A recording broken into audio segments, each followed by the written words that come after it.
Blood dripped from my nose onto my parents' doorstep as I pounded weakly with my good arm. My shoulders screamed in agony, hanging at an unnatural angle. 20 minutes ago, my brother-in-law Marcus had thrown me against their kitchen counter because I wouldn't sign mortgage papers. My sister stood there watching, then said I deserved it for being selfish. Now as consciousness slipped away and my knees buckled, I heard my mother's scream through the door. Everything went black before I could tell her what happened. 3 weeks earlier, life seemed normal. I worked as a pediatric nurse at Children's Hospital of Philadelphia, living in my small one-bedroom apartment in Center City. My daily routine consisted of 12-hour shifts, caring for sick children, grabbing coffee from the cart outside the hospital, and collapsing into bed with just enough energy to water my struggling succulent collection. My sister Lauren had always been the family's golden child. 5 years older than me, she'd married Marcus Fitzgerald right out of college. He worked as a senior real estate agent at one of the city's premier firms, always dressed in perfectly tailored suits and driving his latest model BMW. Their wedding had been a country club affair with 300 guests, a string quartet, and flowers that cost more than my car. They lived in a stunning 4-bedroom colonial in Radnor, complete with a circular driveway and professionally landscaped gardens. Every holiday, Lauren would give us tours of their latest renovations. The kitchen with its waterfall marble island, the master bathroom that looked like a spa, the finished basement with a full bar and theater system. Mom would beam with pride while Dad nodded approvingly at Marcus's business acumen. That particular Sunday started like any other family dinner. Mom had made her famous pot roast the dining room table set with her wedding china. I arrived straight from a particularly difficult shift where we'd lost a young patient to leukemia. The weight of that loss still pressed on my chest as I forced smiles and made small talk. Lauren looked radiant as always, her blonde hair freshly highlighted, wearing a cashmere sweater that probably cost more than my monthly groceries. Marcus sat beside her, scrolling through his phone between bites, occasionally showing her something that made them both smile conspiratorially. "We have exciting news," Lauren announced as Mom served dessert, her apple pie made from scratch like everything else. "Marcus and I are expanding our investment portfolio." Dad perked up at this. A retired accountant, he loved talking finances with Marcus. "Smart thinking in this market. What are you considering?" Marcus set down his phone, his salesman's smile clicking into place. "There's an incredible property in Ardmore. 4 units perfect for rental income. The numbers are phenomenal." Mom clasped her hands together. "How wonderful you two are, so ambitious. Jacqueline, isn't this exciting?" I nodded, genuinely happy for them despite my exhaustion. Financial success had never been my priority. I'd chosen pediatric nursing knowing it would never make me wealthy. But seeing my sister thrive had always brought me joy, even if our paths diverged so dramatically. "The seller is motivated." Marcus continued, his green eyes sharp with calculation. "We need to move fast. Banks are being conservative with investment loans right now, wanting additional security." Lauren reached across the table and grabbed my hand. Her manicured nails pressed into my skin just slightly. "Which brings us to our request. We need a co-signer for the mortgage. Family helps family, right, Jacqueline?" The room went silent. Even the grandfather clock in the hallway seemed to pause its ticking. Everyone's eyes turned to me. Mom's hopeful, Dad's expectant, Lauren's confident, Marcus's calculating. My throat went dry. A co-signer. That's a big responsibility. "Not really." Marcus jumped in smoothly. "With our income and credit, it's just a formality.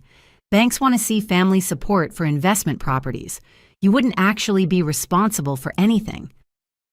Something in his tone made my nursing instincts flare. The same feeling I got when parents lied about how their child got injured. "Can I see the financial details first? The property information, your loan terms?" Marcus's face darkened like a storm cloud passing over the sun. His jaw clenched and I saw Lauren's hand move to his knee under the table. Lauren's perfect smile faltered. She tilted her head, studying me with eyes that suddenly seemed cold. "If you trusted us, you wouldn't need to see anything." The pressure started Monday morning. I'd barely clocked in for my shift when my phone buzzed with the first text from Lauren. "Hey sis, just wanted to follow up on yesterday. When can we meet to sign the papers?" I tucked the phone away, focusing on my morning rounds. The pediatric ward demanded full attention. IV medications to administer worried parents to comfort charts to update. But the messages kept coming. "Hello, I know you're working, but this is important. The seller won't wait forever, Jacqueline. Why are you ignoring your family?" By lunch break, I had 17 texts and 4 missed calls. I finally responded, "Lauren, I need time to think about this. Can we talk this weekend?" Her response came instantly. "Time." It's a simple signature. "Remember when you needed help with your college applications? I spent weeks helping you."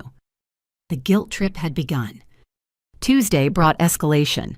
Lauren called during my break, her voice syrupy sweet with an undertone of steel. "Jacqueline, honey, I'm worried we got off on the wrong foot. Let me explain why this is so important. Marcus has worked incredibly hard to find this opportunity. His reputation is on the line with the seller." I sat in the hospital cafeteria pushing around a sad-looking salad. "I understand that, but co-signing means I'm equally responsible for the loan. What if something goes wrong?" "Nothing will go wrong." Her laugh sounded forced. "God, when did you become so negative? This isn't like you. Are you okay? Is someone influencing you?" The conversation deteriorated from there. She brought up every favor she'd ever done. Driving me to school when I was in middle school, lending me her car for prom, introducing me to her friend group in college. Each memory twisted into a weapon. Wednesday, Marcus appeared at the hospital. I emerged from a patient room to find him chatting with the charge nurse, his 1,000-watt smile on full display. My colleague Tracy was actually giggling at something he'd said. "There's my favorite sister-in-law." He boomed loud enough for the entire floor to hear. "Brought you lunch from that Thai place you love." He held up a bag from a restaurant I'd mentioned once, maybe 2 years ago. The gesture would seem thoughtful to observers, but I recognized the calculated move. Marcus never did anything without an angle. "That's so sweet," Tracy gushed. "Jacqueline, you're lucky to have such a caring family." I forced a smile, accepted the bag. "Marcus, this is a surprise. I'm actually about to start rounds." "I'll walk with you," he said smoothly. "Just for a minute. I know how busy you are saving lives and all." He turned to Tracy. "She's amazing, isn't she? So dedicated. That's why we trust her completely with important family matters." The manipulation was masterful. In one conversation, he'd painted me as both a hero and someone who should naturally help family without question. As we walked down the hallway, his demeanor shifted. "Lauren's really hurt," he said quietly. "She feels like you don't trust us. After everything she's done for you." "This isn't about trust." I kept my voice low, aware of colleagues nearby. "It's about financial responsibility. Why do you need a co-signer if your finances are so solid?" His smile tightened. "Investment properties have different requirements. It's just bureaucracy. But if you can't help family..." He shrugged, letting the threat hang. Thursday brought my parents into the campaign. Mom called while I was grocery shopping after work. "Sweetheart Lauren came by today. She was crying." My stomach sank. "Mom..." "She told me about the investment property. Such a smart move for their future. Your father agrees it's an excellent opportunity." I stood in the cereal aisle, exhausted, still in my scrubs. Did she mention it requires me to co-sign a mortgage, that I'd be legally responsible for hundreds of thousands of dollars? "Oh, honey, that's just paperwork. You know Marcus handles all the finances. They'd never let anything happen to your credit."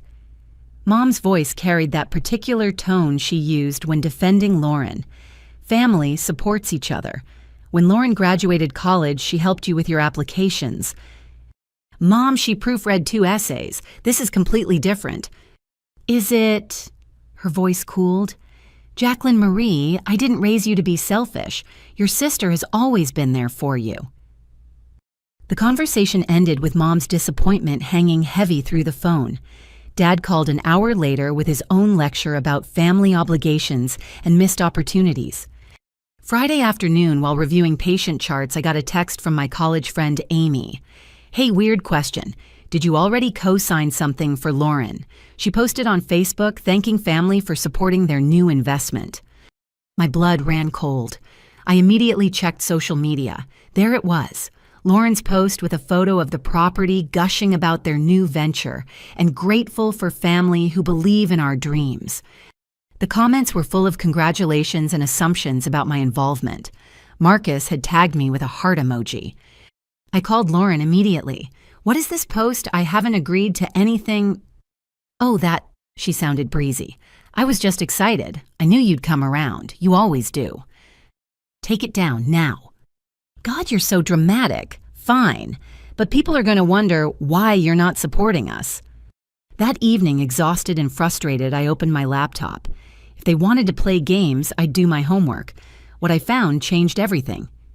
A simple property record search revealed the first red flag. The amazing investment they'd described wasn't what it seemed. But that was just the beginning. Public records told a story Lauren had hidden. 3 mechanics' liens against Marcus's real estate business. 2 lawsuits from former clients claiming fraudulent misrepresentation. His real estate license had been suspended twice in other states before he'd moved to Pennsylvania. My hands shook as I dug deeper. Their perfect house in Radnor, a notice of default, had been filed 2 months ago. They were in pre-foreclosure. The BMW Marcus drove leased under his company name, which showed a tax lien. The investment property they wanted wasn't an investment at all. It was their attempt to use rental income to save their house. The loan amount they needed was staggering, over $600,000, more than twice my annual salary as a nurse. My phone lit up with another text from Lauren. "You're coming to Sunday dinner, right? We can sign the papers after dessert. Make this easy on everyone." I screenshotted every document, every lien, every lawsuit. My computer's clock showed 2 in the morning, but sleep was impossible. How had I never seen through their perfect facade? How many family dinners had they attended while drowning in debt, smiling and lying to everyone? An email notification popped up just as I was about to close my laptop. My credit monitoring service, new inquiry alert. Someone had run my credit report. The inquiry came from a mortgage company with Lauren listed as the requesting party. She'd used my social security number, information she'd had since helping me with my first apartment application years ago. Below that, another alert. A mortgage application had been started in my name, status incomplete, but there it was. My information, my credit, my future being gambled without my consent. I stared at the screen, feeling something harden inside my chest. They hadn't just asked for help, they'd already tried to steal it. The evidence folder on my desktop grew as I downloaded everything. Come Sunday, I'd be ready.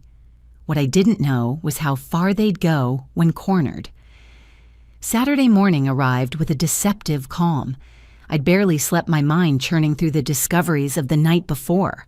The coffee maker gurgled as I spread printed documents across my tiny dining table. Liens, lawsuits, foreclosure, notices the unauthorized credit inquiry. My phone rang. Mom. "Jacqueline, what should I make for dinner tomorrow?" I was thinking chicken parmesan, Marcus's favorite. Of course it was Marcus's favorite. Everything in our family seemed to revolve around keeping Lauren and Marcus happy. "Mom, we need to talk about something serious. If this is about the co-signing, your father and I have discussed it. We think you're being unnecessarily difficult." I rubbed my temple, feeling a headache building. "It's more than that. I've discovered some things about their finances." "Stop right there." Mom's voice turned sharp. "I don't want to hear you spreading gossip about your sister. Whatever you think you found, I'm sure there's an explanation." The line went dead. She'd actually hung up on me. I spent the morning organizing my evidence, creating a clear timeline. The pattern was devastating. Marcus and Lauren had been living beyond their means for years, using increasingly desperate measures to maintain their facade. The first lawsuit dated back 3 years. A young couple claiming Marcus had hidden major foundation issues when selling them a house. They'd won a judgment of $80,000. Marcus had declared bankruptcy to avoid paying. The second lawsuit was more recent, an elderly widow alleging Marcus had convinced her to sell her home far below market value, promising to find her a perfect retirement community that never materialized. But the real shock came when I cross-referenced business records. Marcus didn't work for a premier real estate firm anymore. He'd been terminated 18 months ago. His current office was a virtual address, a mailbox in a strip mall. My phone buzzed. A text from an unknown number. "Your sister says you're co-signing tomorrow. Smart choice. Would hate for this to get messy. T." My blood ran cold. Who was T? What kind of people had they involved in this? I called my friend from college who worked in banking. "Sarah, hypothetically, if someone took out a loan with a co-signer and defaulted, what happens?" "The co-signer becomes fully responsible," she said immediately. "The bank will come after their assets, wages, everything. Why, you're not thinking of co-signing something, are you?" "No, but can you look up some mortgage applications for me? I think someone may have started one with my information." Sarah's tone shifted to concern. "That's fraud, Jacqueline. If someone's using your information without consent, you need to file a police report immediately." After we hung up, I sat in my quiet apartment surrounded by evidence of my sister's deception. The Lauren I thought I knew, successful, confident, protective older sister, had never really existed. She'd been playing a role and I'd been too blinded by childhood memories to see it.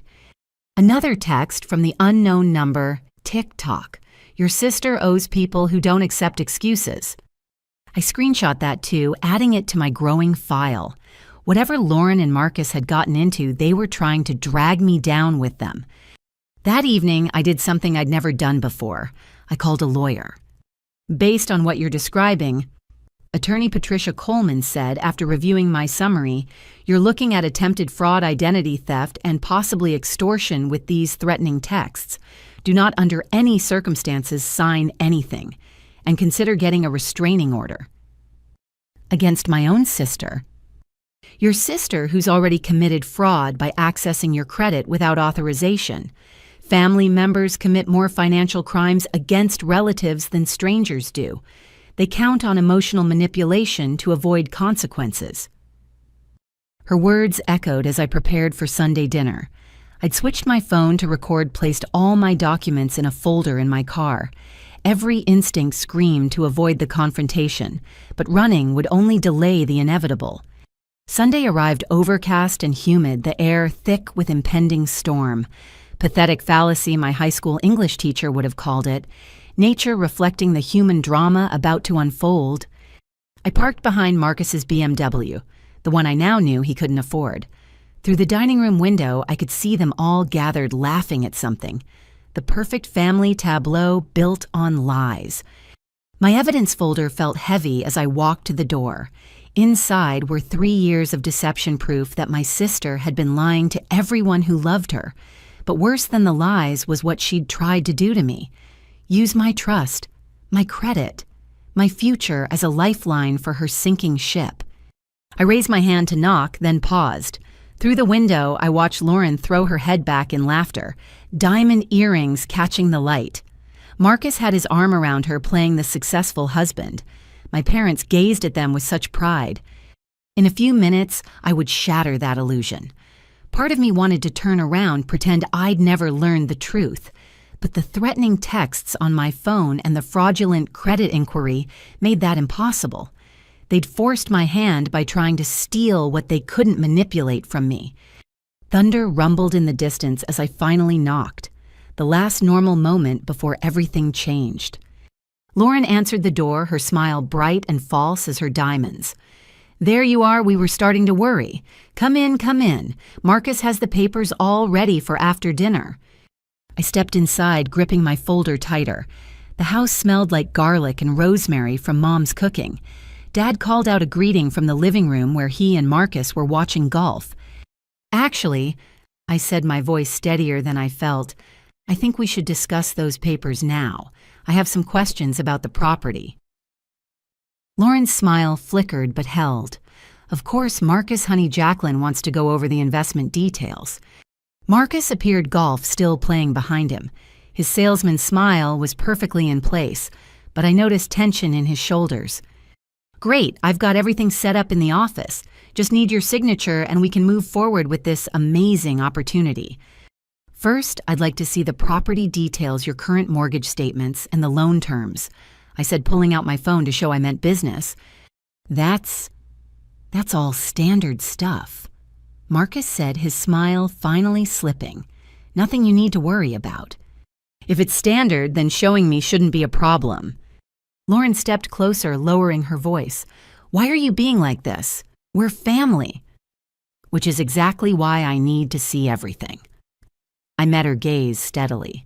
"Unless there's something you're hiding." The temperature in the room seemed to drop. Mom appeared in the doorway, dish towel in hand. "Everything okay?" "Fine, Mom," Lauren said quickly. "Jacqueline just has some questions. Marcus will answer everything, won't you, honey?" Marcus's jaw worked like he was chewing glass. "Of course. Let's go to the office." I followed them down the hallway, my heart pounding. Their home office was all dark wood and leather designed to impress. Marcus gestured to papers spread across the desk. The mortgage application with my name already filled in as co-signer. "See, everything's in order. Just need your signature here, here, and here." I set my folder on the desk. "Before I sign anything, let's discuss why you were terminated from Coldwell Banker 18 months ago." The silence was deafening. Lauren's face went white, then red. Marcus's mask finally cracked completely. "How dare you investigate us?" Lauren hissed. "How dare you access my credit report without permission?" I countered. "That's fraud, Lauren. So is starting a mortgage application in my name." "We didn't, that's not," Marcus stammered. I pulled out the printed evidence. 3 liens against your business, 2 lawsuits for fraud. Your house is in pre-foreclosure. You're not buying an investment property. You're trying to save yourselves from bankruptcy. Lauren sank into a chair. "You don't understand. We just hit a rough patch. The market didn't forge my signature. The market didn't send me threatening texts from someone named T." Marcus's face went gray. "How do you know about Tony?" "So T is Tony, and who exactly is Tony?" "Nobody," Lauren said quickly, too quickly. "Just a private lender." "A loan shark," I said flatly. "You borrowed from a loan shark." Mom's gasp from the doorway made us all turn. She and Dad stood there, Dad's face darkening with each word. "Lauren Michelle." Dad's voice was deadly quiet. "What have you done?" "We had no choice," Lauren burst out. "The banks wouldn't extend our credit. We just needed bridge money until this deal." "There is no deal," I said. "This is all a house of cards and you're trying to make me the foundation." I spread out all my evidence, every lien, every lawsuit, every default notice. My family crowded around the desk, the truth laid bare in black and white. $600,000. Dad read, his voice hollow. "You were going to make Jacqueline responsible for $600,000. "She wouldn't actually pay anything," Marcus protested. "We just needed her credit score to qualify." "And when you defaulted," I asked, "when you couldn't make payments just like you can't now, what happens to me then?" "That wouldn't happen," Lauren insisted, but her voice lacked conviction. "Like it didn't happen to the elderly woman you defrauded or the couple with the foundation problems." "Those lawsuits were dismissed," Marcus said. "After you declared bankruptcy to avoid paying," I corrected. "I have all the court documents." Thunder cracked overhead and rain began pelting the windows. The storm had arrived. Lauren looked at our parents, tears forming. "We're desperate. If we lose the house, we lose everything. I'm pregnant." Everyone froze. Mom's hand flew to her heart. "Pregnant." 4 months, Lauren whispered, hand on her belly. "We've been trying for so long, and now we might be homeless." The manipulation was breathtaking. Even knowing everything I knew, I felt the pull of sympathy. Marcus moved to Lauren's side, the united front. "You see," he said, "this is about family, about our baby. How can you turn your back on your nephew or niece?" But I'd learned to recognize their patterns now. The perfectly timed revelation, the emotional manipulation, the guilt. If you're really pregnant, I said slowly, then you need stability, real stability, not a house of cards built on fraud and lies. How can you be so cold? Lauren cried. I'm your sister. My sister who committed identity theft. My sister who tried to forge my signature. My sister who was ready to destroy my financial future to save yourself. Dad stepped forward. Everyone calm down. Lauren, is this true? All of it. She couldn't meet his eyes. That was answer enough. And this Tony person, Dad continued, how much do you owe him? Marcus and Lauren exchanged a look. $50,000, Marcus admitted. But we told him Jacqueline was co-signing. He's expecting... You told a loan shark I was your guarantor. My voice rose despite my efforts to stay calm. Without my knowledge or consent, we knew you'd come through, Lauren said. You always do. You're the good one. The easy mark, you mean. Lightning flashed, illuminating everyone's faces in harsh relief. In that moment, I saw clearly Lauren's desperation, Marcus's calculation, my parents' dawning horror at what their golden child had become. I won't sign, I said firmly. Not the mortgage, not anything. And if you've put my name on any documents, I'll file fraud charges. Marcus's face twisted into something ugly. You have no idea what you're doing. Tony doesn't accept no for an answer. He's expecting this deal to go through. Then you'll have to tell Tony the truth, that you lied about having a co-signer. It's not that simple. Marcus slammed his hand on the desk, papers scattered. These people don't just walk away. Should have thought of that before you borrowed from them, Dad said. His military bearing had returned protective instincts engaged. Jacqueline, do you have somewhere safe to stay tonight? Dad, I'll be fine. Answer the question. My apartment has good security. You'll stay with us tonight, Mom decided. Lauren, Marcus, I think you should leave. Mom, Lauren protested. You're taking her side. There are no sides, Mom said sadly. There's just the truth. And the truth is you tried to defraud your sister. You need help, Lauren, professional help. Marcus stood pulling Lauren up. This is a mistake. You're making a huge mistake. The only mistake, I said, was trusting you. They gathered their things in tense silence. At the door, Lauren turned back. I hope you can live with yourself when we're on the street. I hope you can live with yourself knowing you tried to put me there instead, I replied. The door slammed behind them. Mom immediately locked it, then pulled me into a hug. I'm so sorry, she whispered. I should have seen it. Should have protected you. Dad was already on the phone with his lawyer friend. Yes, tonight if possible. My daughter's been threatened. Through the window, I watched Marcus's BMW peel out tires squealing. The storm raged overhead, but inside, for the first time in weeks, I felt safe. What I didn't know was that Marcus would return within the hour, and this time he wouldn't bother with manipulation. The real storm was just beginning. The hour after Lauren and Marcus left felt surreal.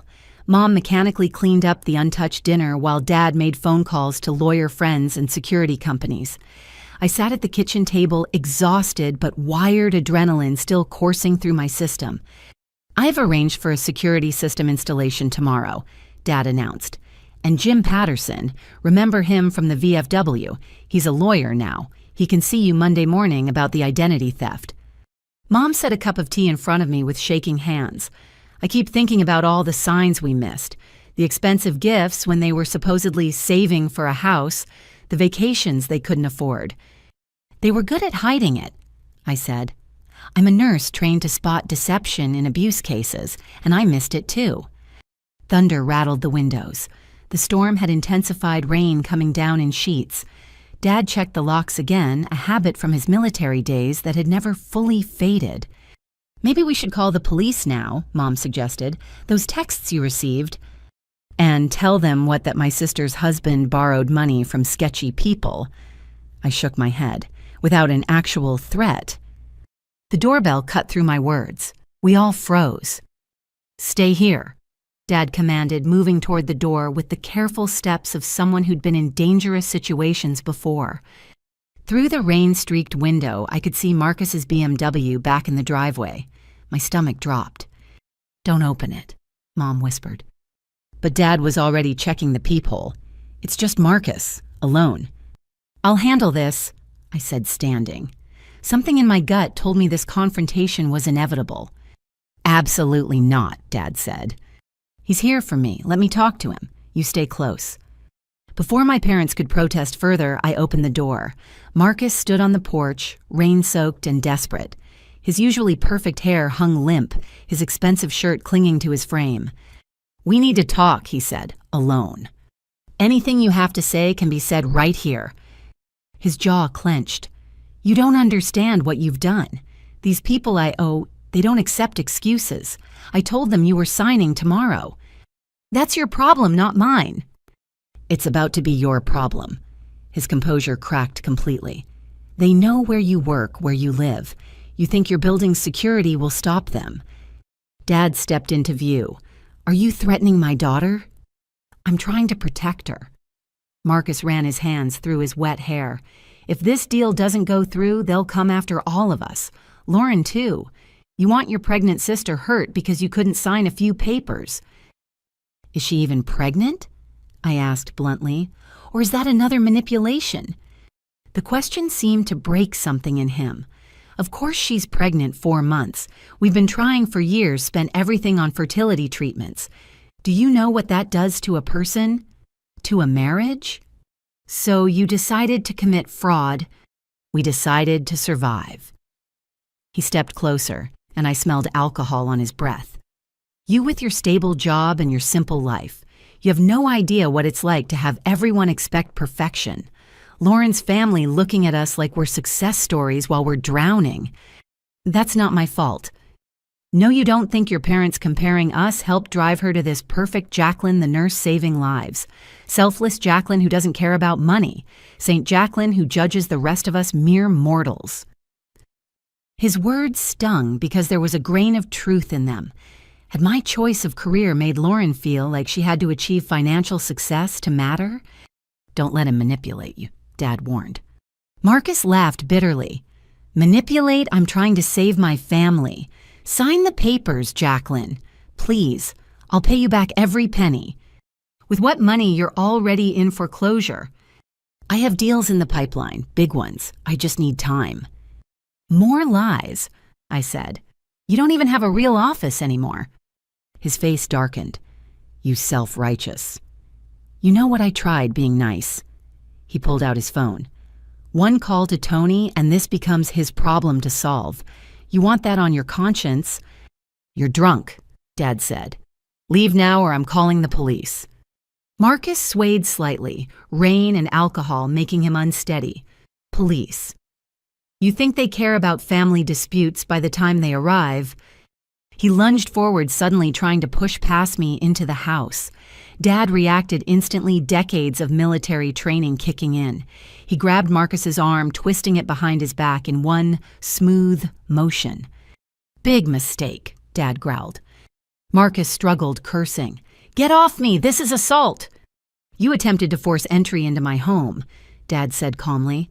"I'm making a citizen's arrest. Jacqueline, call 911. I reached for my phone, but Marcus broke free with desperate strength. He spun around, wild-eyed, and grabbed my wrist. "Just sign the damn papers." "Let go." I tried to pull away, but his grip tightened painfully. Everything happened fast then. Dad moved to intervene. Marcus shoved him hard, sending my 70-year-old father stumbling backward. Mom screamed, and something in me snapped. All the weeks of manipulation, the threats, the lies, it crystallized into pure anger. I wrenched my arm free and shoved Marcus back onto the porch. "Enough, you want to destroy your life, fine, but you're not taking me down with you." He stood there in the rain chest, heaving. "You'll regret this. When Tony comes for his money, when Lauren loses the baby from stress, when your parents realize they raised a selfish daughter who wouldn't help family, you'll regret this." "The only thing I regret," I said, "is not seeing who you really were sooner." I slammed the door and locked it. Through the window, I watched Marcus stumble to his car. He sat there for a long moment before finally driving away, tires spinning on the wet pavement. "Is everyone okay?" I asked, helping Dad to a chair. "I'm fine," he said, though he was rubbing his shoulder. "Your mother?" Mom stood frozen by the wall, tears streaming. "This can't be happening. This can't be our life." I hugged her tight. "It's going to be okay." "Is it?" She pulled back to look at me. "He's right about one thing. These people he owes, what if they come after you?" "Then we handle it," Dad said firmly, "but Jacqueline's not destroying her future because Marcus made bad choices." My phone buzzed. "Lauren, what did you do? Marcus came home drunk and hysterical. You've ruined everything. I hate you." Then another text from the unknown number. "Your brother-in-law says there's a problem with our arrangement. Let's discuss this in person. Tony." My hands shook as I showed Dad the message. "That's it," he said. "We're calling the police now." As I dialed, I thought about how quickly life could change. 3 weeks ago, my biggest worry was keeping my succulent alive. Now I was calling the police about loan sharks and family members who'd become strangers. The operator answered. 911, what's your emergency?" "I need to report extortion and assault threats." I began, my voice steadier than I felt. Outside, the storm raged on, but it was nothing compared to what was coming. Because in less than 24 hours, Marcus would make good on his threats, and the attack would be more vicious than anything I could have imagined. The police took our statements with professional detachment. Officer Rodriguez, a woman about my age with kind eyes, made careful notes while her partner photographed the bruises already forming on my wrist from Marcus's grip. "This Tony person who's been texting you," she said, "do you have any other information about him?" "Just the texts and what Marcus said. He owes him $50,000. "Loan sharking is a federal crime," Officer Rodriguez explained. "We'll need to involve the FBI if this escalates. For now, we'll file a report and increase patrols around your apartment and parents' home." After they left, none of us could sleep. We sat in the living room, the Weather Channel playing mutely as the storm continued outside. Around 3 in the morning, my phone rang. Lauren. "Don't hang up," she said immediately. Her voice was different, cold, calculated. "We need to meet tomorrow, just you and me." "After what happened tonight, no."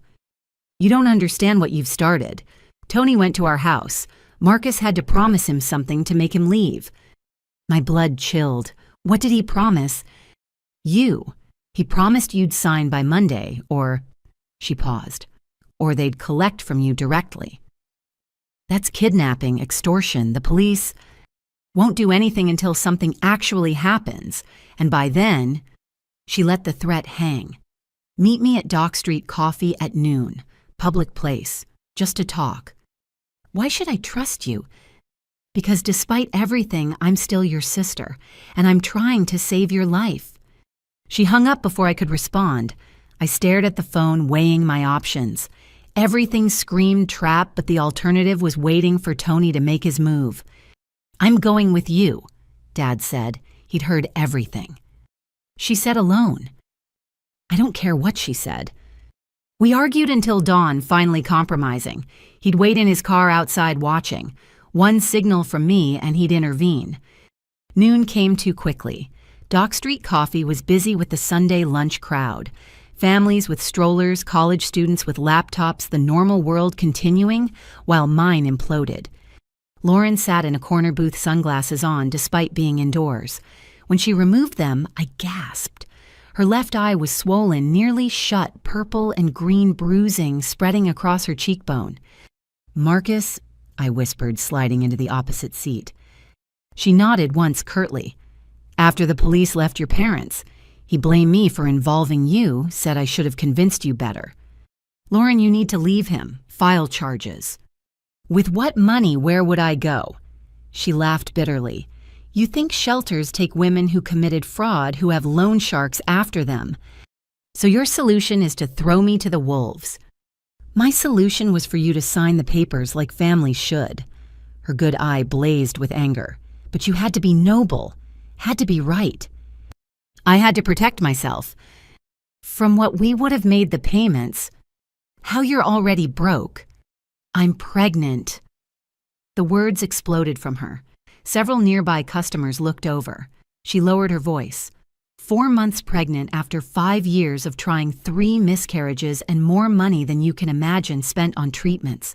This baby is everything to us. Her hand went to her stomach protectively. Even through my anger, I felt a stab of sympathy. If that's true, then you need to think about the baby's future. What kind of life will it have with parents in prison? Prison, she scoffed. You think rich people go to prison for financial crimes? Marcus's parents will hire lawyers. We'll get probation at worst. His parents who cut him off 18 months ago. Her face fell. How did you... I did my homework. They know about his scams, don't they? That's why they stopped funding your lifestyle. They're complicated people. But when they find out about the baby... She trailed off and I realized she was banking on a grandchild softening them. Lauren, listen to me. You need to go to the police. Tell them about Tony, about the threats. Get into witness protection if necessary. You watch too much TV.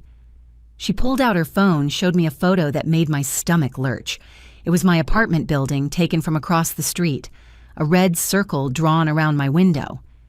This was sent to Marcus this morning. Tony knows where you live. Then I'll move. Where? How long you think men like Tony just forget? She leaned forward. Sign the papers, Jacqueline. Please. I'll make sure Marcus pays everything. You'll never hear from us again after this. You can't guarantee that. I can try. Trying isn't good enough when it's my future on the line. Her face hardened. Then you've made your choice, and we've made ours. What does that mean? She stood pulling on her sunglasses. Marcus already put your name down as guarantor with Tony. Showed him forged documents saying you agreed. If you don't make it official by tomorrow night, Tony will come to collect his investment. From you. You're bluffing. Am I? She adjusted her purse and I caught a glimpse of papers inside. Legal documents with my name visible. We already practiced your signature. Marcus got good at it. Good enough to fool Tony. The coffee shop suddenly felt too small, too hot. You forged my signature on loan documents with a criminal... We did what we had to do. She moved to leave, then paused. You know what the saddest part is? If you'd just helped us from the beginning, none of this would have happened. The assault, the threats, Tony, all of it could have been avoided. You're really going to blame me for your crimes. I'm going to blame you for not being a sister when I needed one. Her voice cracked slightly. Do you remember when we were kids? You were 7, I was 12. You fell off your bike and scraped your knee so badly. I carried you 6 blocks home, ruined my favorite jeans from the blood. You cried the whole way, but you trusted me to get you safe. The memory hit unexpectedly hard. I did remember. Her arms around me, her voice promising everything would be okay.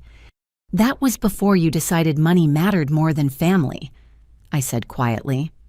Money is family. She slammed her hand on the table. How do you think I'll feed my baby, pay for doctors? Give it any kind of life, love doesn't pay rent, Jacqueline. It doesn't buy formula or diapers or health insurance. There are programs, welfare food stamps. That's your solution. She laughed harshly. I've watched Mom clip coupons for 30 years, watched Dad check restaurant prices before ordering. That's not the life I wanted. So you chose crime instead? I chose survival, and now you're choosing to let your nephew or niece suffer for your principles. She turned to leave. Desperation made me grab her arm. Lauren, wait. What if I helped another way smaller loan payment plan? For a moment, her mask slipped. I saw my sister again, scared, desperate, drowning.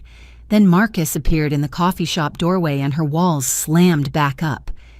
Too late, she whispered. He's already here. Marcus looked terrible. Unshaven clothes, wrinkled eyes, bloodshot. But what scared me was the calm that had replaced last night's hysteria. The calm of someone who'd made a decision. Jacqueline. He nodded politely as if we were casual acquaintances. Thank you for meeting with Lauren. Marcus, we need to talk about... No more talking. He pulled out an envelope, set it on the table. Sign these or don't, but understand the consequences either way. Is that a threat? It's reality. Tony expects his money by tomorrow night, either from the property deal we promised or, he shrugged, from whatever assets he can extract from you. You mean he'll hurt me? I mean he'll collect, however he needs to. Dad appeared, then having seen Marcus arrive. Everything okay here? Fine, Marcus said smoothly. Just leaving. Jacqueline has 24 hours to decide. After that, he put his arm around Lauren. It's out of our hands. They left together, Lauren not looking back. Dad immediately called the police to update them on the threats. I sat staring at the envelope, afraid to open it, but knowing I had to. Inside were mortgage documents, loan agreements, and a personal guarantee making me responsible for $800,000. Not the $600,000 they'd originally mentioned. The extra $200,000, I realized, was likely Tony's loan, plus interest. We're going to the FBI, Dad decided. This is beyond local police. But even as we made plans called lawyers took precautions, I knew we were playing catch-up. Marcus and Lauren had been planning this for months. We had 24 hours. That night, I stayed at my parents' again. We ordered Chinese food no one ate, jumped at every car passing outside. Mom kept checking on me, bringing tea, extra blankets, anything to feel useful. Maybe I should just sign, I said around midnight. If it keeps everyone safe. No, Dad said firmly. That's not how you deal with extortion. You can't negotiate with people who've already shown they'll hurt you. But as I lay in my childhood bed staring at glow-in-the-dark stars I'd put up in middle school, I wondered if principles were worth dying for. Lauren was right about one thing. Love didn't pay bills. But was survival worth becoming someone you couldn't face in the mirror? My phone buzzed, another unknown number. Tick-tock, little nurse. Marcus says you're being stubborn. I don't like stubborn. Makes my job harder. T. I didn't sleep. Just waited for dawn for the FBI office to open for some miracle that would make this nightmare end. What I didn't expect was for the nightmare to come to me first. Because Monday afternoon, when I thought I had a few hours left to decide, Marcus would prove that 24 hours had been a generous estimate. He'd already decided what would happen if I didn't sign. And Lauren would stand by and watch. Monday arrived with false normalcy. Birds chirped outside my parents' guest room window. The coffee maker gurgled downstairs.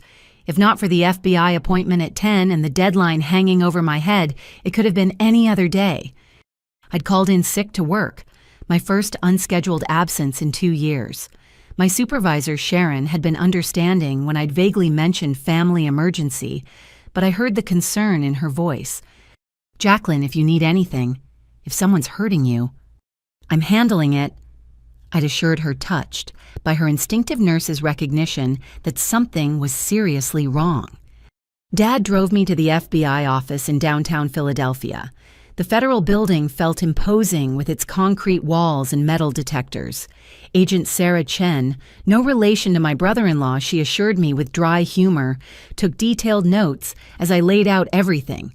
The forged signatures, the threats, Tony's involvement.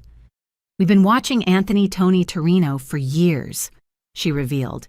He operates out of South Philly, runs money through construction companies. Your brother-in-law borrowing from him shows spectacular poor judgment. Can you arrest him, Tony? I mean, we need more evidence. Your testimony helps, but she hesitated. These cases take time, months, sometimes years. I have until tonight. We can offer protective custody. For how long I have a job, a life. Agent Chen's expression was sympathetic but firm. Your life won't matter much if Torino decides to make an example of you. We left with more questions than answers. The FBI would investigate, but investigations took time I didn't have. They suggested I vary my routine, stay with friends, consider leaving town temporarily. Running away, I muttered in the car. That's their solution. Strategic retreat, Dad corrected. Nothing wrong with living to fight another day. It was already 2 in the afternoon. The deadline loomed, but I needed things from my apartment. clothes, medications, important documents. Against Dad's protests, I insisted we stop there. 5 minutes, I promised. In and out. The apartment building looked normal. Residents, walking dogs, maintenance, watering the lobby plants, security guard at the desk who knew me by name. "Hey, Mike," I waved, trying to appear casual. "Jacqueline feeling better? You look tired." "Just need to grab some things. My dad's with me."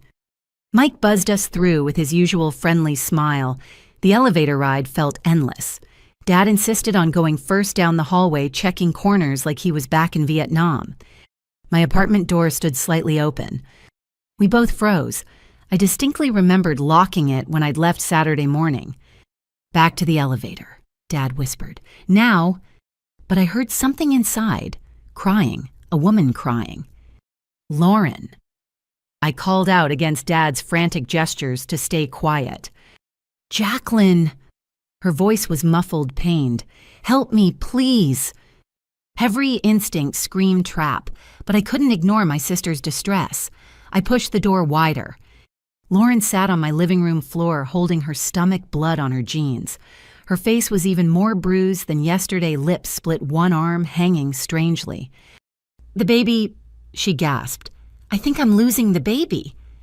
I rushed forward, nurse training overriding caution. "How long have you been bleeding? Are you having contractions?" He pushed me down the stairs. Tears mixed with blood from her nose. "Said it was my fault you wouldn't sign. My fault for not controlling you better. We need to get you to the hospital." The door slammed shut behind us. Marcus stepped out from behind it, and my blood turned to ice. He looked completely unhinged, pupils dilated, movements jerky, a baseball bat in his hand. "Family reunion," he said with a smile that didn't reach his eyes. How touching. Dad moved between us. "Put the bat down, son." "I'm not your son." Marcus swung the bat experimentally. "Your daughter made sure of that when she destroyed my life." "Marcus, please," Lauren whimpered. "You promised no weapons." "Shut up," he whirled on her. "You said she'd come if you were hurt. Well, you were right. Good job." The full horror hit me. "You threw your pregnant wife down the stairs as bait." "She's not pregnant," Marcus said casually. "Never was. Found the fake ultrasound website in her browser history last night. Another lie. But hey, what's one more?" Lauren's sobs intensified. The blood was real, though. That much my medical training confirmed. "She still needs medical attention," I said carefully. "Let me help her." "After you sign." He pulled papers from his jacket. "Right here, right now. Then everyone gets what they need." "Don't do it," Dad warned. Marcus's face darkened. "Old man, you've interfered enough." The swing came fast. Dad tried to dodge, but the bat caught his shoulder, spinning him into the wall. He went down hard. "Dad," I started toward him, but Marcus blocked me. "Sign the papers." Okay, I'll sign. Just let me check on him." Papers first. My hands shook as I took the documents. $800,000 of debt with my name on it.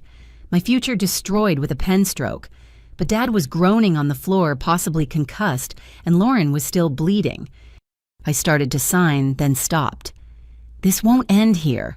You know that, right? Tony will want more. There's always more." "Not my problem once you sign." "It'll always be your problem. You think men like Tony just walk away satisfied." "Sign." He raised the bat again. In that moment, I made a decision that would haunt me. I threw the papers in his face and lunged for my kitchen. Marcus's roar of rage followed me. I heard the bat whistle past my ear, slamming into the wall. Plaster exploded. I grabbed the first thing I could reach, a knife from the block on my counter. "Back off." I held it between us, my hand surprisingly steady. He laughed. "You won't use that, not sweet, helpful Jacqueline." "Try me." We faced off in my tiny kitchen. Behind him, I could see Dad struggling to sit up. Lauren had crawled toward the door, leaving a blood trail on my carpet. "You know what your problem is," Marcus said, still holding the bat. "You think you're better than us, the noble nurse, the good daughter, but you're just scared. Scared to take risks, to want more." "I want plenty, just not at the cost of my soul." "Your soul." He laughed bitterly. I gave up my soul the day I married into your family. Do you know what it's like having your parents look at me like I'm never good enough? Their precious Lauren slumming with a working-class guy. So you decided to prove them right by becoming a criminal. His face contorted. I decided to become rich, whatever it took. He feinted left, then went right. I slashed with the knife, catching his sleeve, drawing blood. He howled and swung the bat. I tried to dodge, but there wasn't enough room. The bat connected with my shoulder. Blinding pain shot down my arm as I heard something crack and separate. The knife flew from my nerveless fingers. I screamed, falling backward into the counter. Marcus stood over me, bat raised for another blow. Should have just signed. That's when Dad tackled him from behind. 70 years old with a probable concussion, but still fighting. They went down in a tangle of limbs, the bat rolling away. "Run!" Dad yelled. But I couldn't run, couldn't even stand. My shoulder was dislocated, possibly broken. Every movement sent waves of agony through me. Marcus threw Dad off with younger strength and scrambled for the bat. Dad grabbed his ankle, buying me precious seconds. I pulled myself up, using my good arm, stumbling toward the door. Lauren lay in front of it, semi-conscious. "Move," I gasped. She looked up at me with glazed eyes. "You should have just signed the mortgage." The words hit harder than the bat. Even now, bleeding on my floor, she blamed me. Marcus broke free from Dad and came at me again. This time, his swing connected with my ribs. I felt them crack breath, leaving in a whoosh. The second hit caught my face, blood filling my mouth and nose. I went down hard, the world spinning. Through blurred vision, I saw Dad trying to get up, saw Marcus standing over me with the bat raised one final time.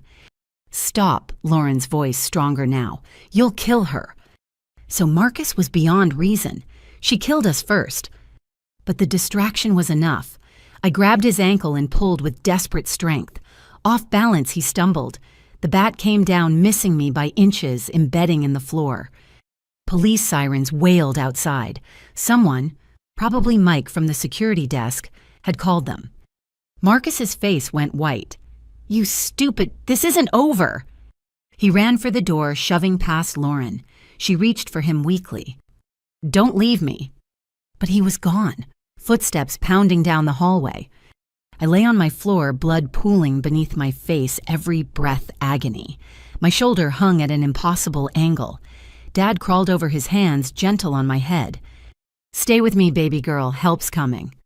Lauren dragged herself closer. "Jacqueline, I'm sorry, I'm so sorry." I tried to speak, but only blood came out. The room kept tilting. "Should have signed," she whispered again, and I couldn't tell if it was regret or continued blame. The last thing I remembered was Dad's voice, urgent and scared. "She's losing consciousness. Hurry." Then darkness took me, but not before one final thought: I needed to get to my parents' house. They needed to know what happened. I didn't know if I'd make it. Consciousness returned in fragments. Pain first, searing, overwhelming. Then sounds.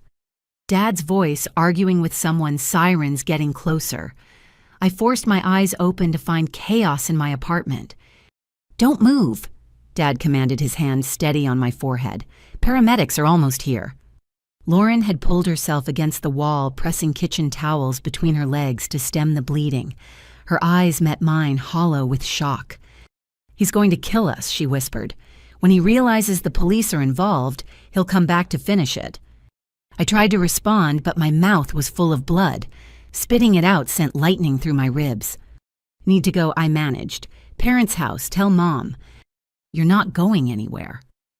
Dad started, but I gripped his hand with desperate strength. "Recording." I fumbled for my phone with my good hand. In my pocket, everything's recorded. His eyes widened as he carefully extracted my phone. In my terror, I'd forgotten I'd started recording when I entered the apartment, a habit from documenting evidence. The entire attack was captured. "Holy God," Dad breathed, seeing the recording still running. "This is evidence. This proves everything." Footsteps thundered in the hallway. Not paramedics. Too heavy, too fast. Marcus. "He's coming back," Lauren whimpered. Adrenaline flooded my system. Using the counter, I hauled myself upright despite the agony. My right arm hung useless shoulder, clearly separated. Blood ran from my nose and mouth, but I was vertical. "Back door," I gasped. "Service elevator." Dad didn't argue. He pulled Lauren to her feet, supporting her weight. I stumbled behind them, leaving bloody handprints on the walls. My apartment had 2 exits, a luxury I'd paid extra for never imagining I'd need it for escape. The main door burst open just as we reached the kitchen's back exit. Marcus's voice roared behind us, incoherent with rage. The service hallway was narrow, meant for maintenance. We half ran, half fell toward the elevator. Lauren moaned with each step, leaving a trail of blood. My vision kept graying at the edges. "Almost there," Dad encouraged. The elevator doors were closing when Marcus appeared at the hallway's end. Our eyes met for one terrifying moment before the doors shut completely. "Parking garage," I mumbled. "My car." "You can't drive like this." "You drive. Just need to get home to Mom." The garage was eerily quiet. Dad bundled us into my Honda Lauren in back, me slumped in the passenger seat. He peeled out just as Marcus burst from the stairwell. "Call 911, Dad ordered, but I was already dialing with shaking fingers. "This is Jacqueline Morris. My brother-in-law just attacked us at 1547 Spring Garden Street, apartment 4B. He's still in the building, armed and dangerous. There's evidence." I gave them what details I could before the phone slipped from my numb fingers. Dad navigated traffic while I fought to stay conscious. Every bump sent fresh agony through my ribs. "Why Mom's house?" Dad asked. "The hospital. Need to tell her in person what happened before versions change." I knew Lauren. Even now, she'd find a way to minimize excuse rewrite history. Mom needed the truth while it was still raw, still undeniable. The 20-minute drive felt eternal. Lauren had gone quiet in the back seat and I couldn't turn to check on her. My shoulders screamed with every breath. "Stay awake," Dad commanded whenever my eyes drifted shut. "Tell me about work, your patients." So I rambled about the pediatric ward, about little Timmy with leukemia, who'd finally gone into remission, about the new NICU equipment we'd fundraised for. Anything to keep conscious. We pulled into my parents' driveway as the sun began setting.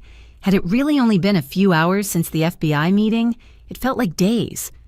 Mom must have been watching because she flew out the front door. The scream that tore from her when she saw me made my heart break. Oh my God, what happened?" "Marcus," Dad said simply. "Help me get them inside." But I couldn't make it. My legs gave out on the front walkway. I went down hard on my knees, jarring every injury. The pain was extraordinary. "Hospital," Mom cried. "We need—" "No." I gripped her hand. "Listen first, please, while I can still talk." So there on my parents' front lawn, where I'd played as a child, I told my mother the truth. Marcus's attack, Lauren's betrayal, the baseball bat, the fake pregnancy used as bait. Every ugly detail poured out with my blood onto the grass. Mom's face cycled through disbelief, horror rage. When I showed her the recording on my phone, she actually recoiled from the violence captured there. "Lauren." She looked at her eldest daughter, who'd collapsed against Dad. "You were part of this. I didn't know I just wanted Jacqueline to come, to talk." Lauren's voice was weak, but the manipulation was still there. "I'm hurt too, Mom. I might be miscarrying." "You're not pregnant." The words tore from me. "Marcus said so, checked your browser history, fake ultrasound sites." The last bit of color drained from Lauren's face. "That's not—" "I was pregnant. I lost it last month, but I couldn't tell Marcus. He was already so stressed." Another lie, the truth. Did it matter anymore? "Inside," Dad decided, "before neighbors call police." They half carried me to the door. My shoulder was past agony now, nerves going numb. Blood dripped steadily from my nose onto my parents' pristine walkway. At the threshold, my legs gave out completely. The world tilted sideways. "I can't," I whispered. "I'm sorry, Mom, I can't." She knelt beside me, tears streaming. "It's okay, baby. You're home. You're safe." But we weren't safe. Marcus was still out there, probably fleeing the police, but certainly planning his next move. Tony's deadline hadn't been met. The danger was just beginning. I tried to say all this, but words wouldn't come. The edges of my vision went dark. "She's going into shock," Dad said urgently. "Call 911 now." Mom ran for the phone while Dad elevated my legs, military medical training kicking in. Lauren crawled closer, reaching for my hand with bloody fingers. "I'm sorry," she kept repeating. "I'm so sorry." But sorry didn't fix my shoulder. Sorry didn't unbreak my ribs or stop the blood flowing from my face. Sorry didn't undo the moment she'd stood by while her husband beat me with a bat. As consciousness slipped away, I heard sirens approaching. Police or ambulance, I couldn't tell. Maybe both. "Jacqueline, stay with us," Mom's voice desperate and afraid. But I was falling, tumbling into darkness where the pain couldn't follow. My last coherent thought was that I'd made it home. I told the truth. Whatever happened next, at least Mom knew. Everything went black just as the sirens reached our street. I'd collapsed on my parents' doorstep, begging for help, just like I'd imagined in those terrifying minutes after the attack. Except this time, help might not come fast enough. The world swam back into focus in fragments. Red and blue lights painted the ceiling, voices urgent and professional. Someone was counting. 1, 2, 3, lift. I was moving, floating. No, being carried. The stretcher rolled across my parents' doorstep where I'd collapsed moments or hours ago. Time had become elastic, meaningless. "Jacqueline, can you hear me?" A paramedic's face appeared above me, young and serious. "Squeeze my hand if you can hear me." I tried, but my body felt disconnected, operating on a delay. Finally, my fingers twitched against his. "Good. You're doing great. We're taking you to Jefferson Hospital." I tried to speak, tasted copper, more blood. The paramedic fitted an oxygen mask over my face. "Don't try to talk. You've lost a lot of blood." Through the ambulance doors, I glimpsed my parents' lawn. Crime scene tape already being strung up. Officers with notebooks. Mom clutching Dad, her face a mask of anguish. "My parents," I managed to whisper. "They're following in their car," the paramedic assured me. The doors slammed shut. The sirens started. Each bump in the road sent fresh agony through my ribs. The paramedic worked around me, starting IVs, checking vitals, radioing ahead to the hospital. 29-year-old female assault victim, dislocated right shoulder, possible fractured ribs, facial trauma, significant blood loss. His clinical words reduced my nightmare to medical terminology.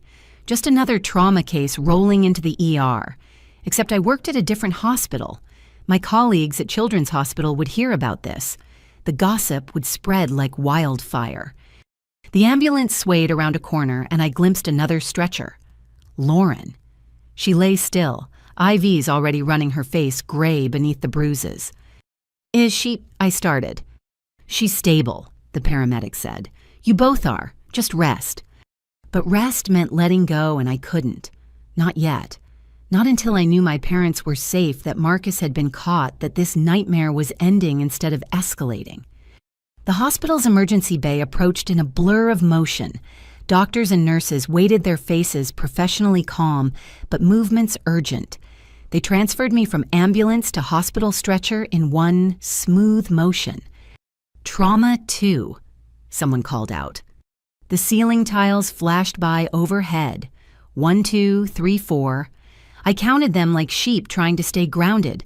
The trauma bay was controlled chaos. Nurses cutting away my blood-soaked clothes, doctors calling out orders machines beeping their electronic symphony. "Jacqueline, I'm Dr. Rodriguez." A woman with kind eyes behind surgical glasses leaned over me. "We're going to take good care of you. Can you tell me where it hurts most?" "Everywhere," I croaked. She smiled slightly. "Let's start with what we can see. Your shoulder is dislocated. We'll need x-rays to check for fractures before we reduce it. Your nose is broken and you've got some cracked ribs. We're running blood work now."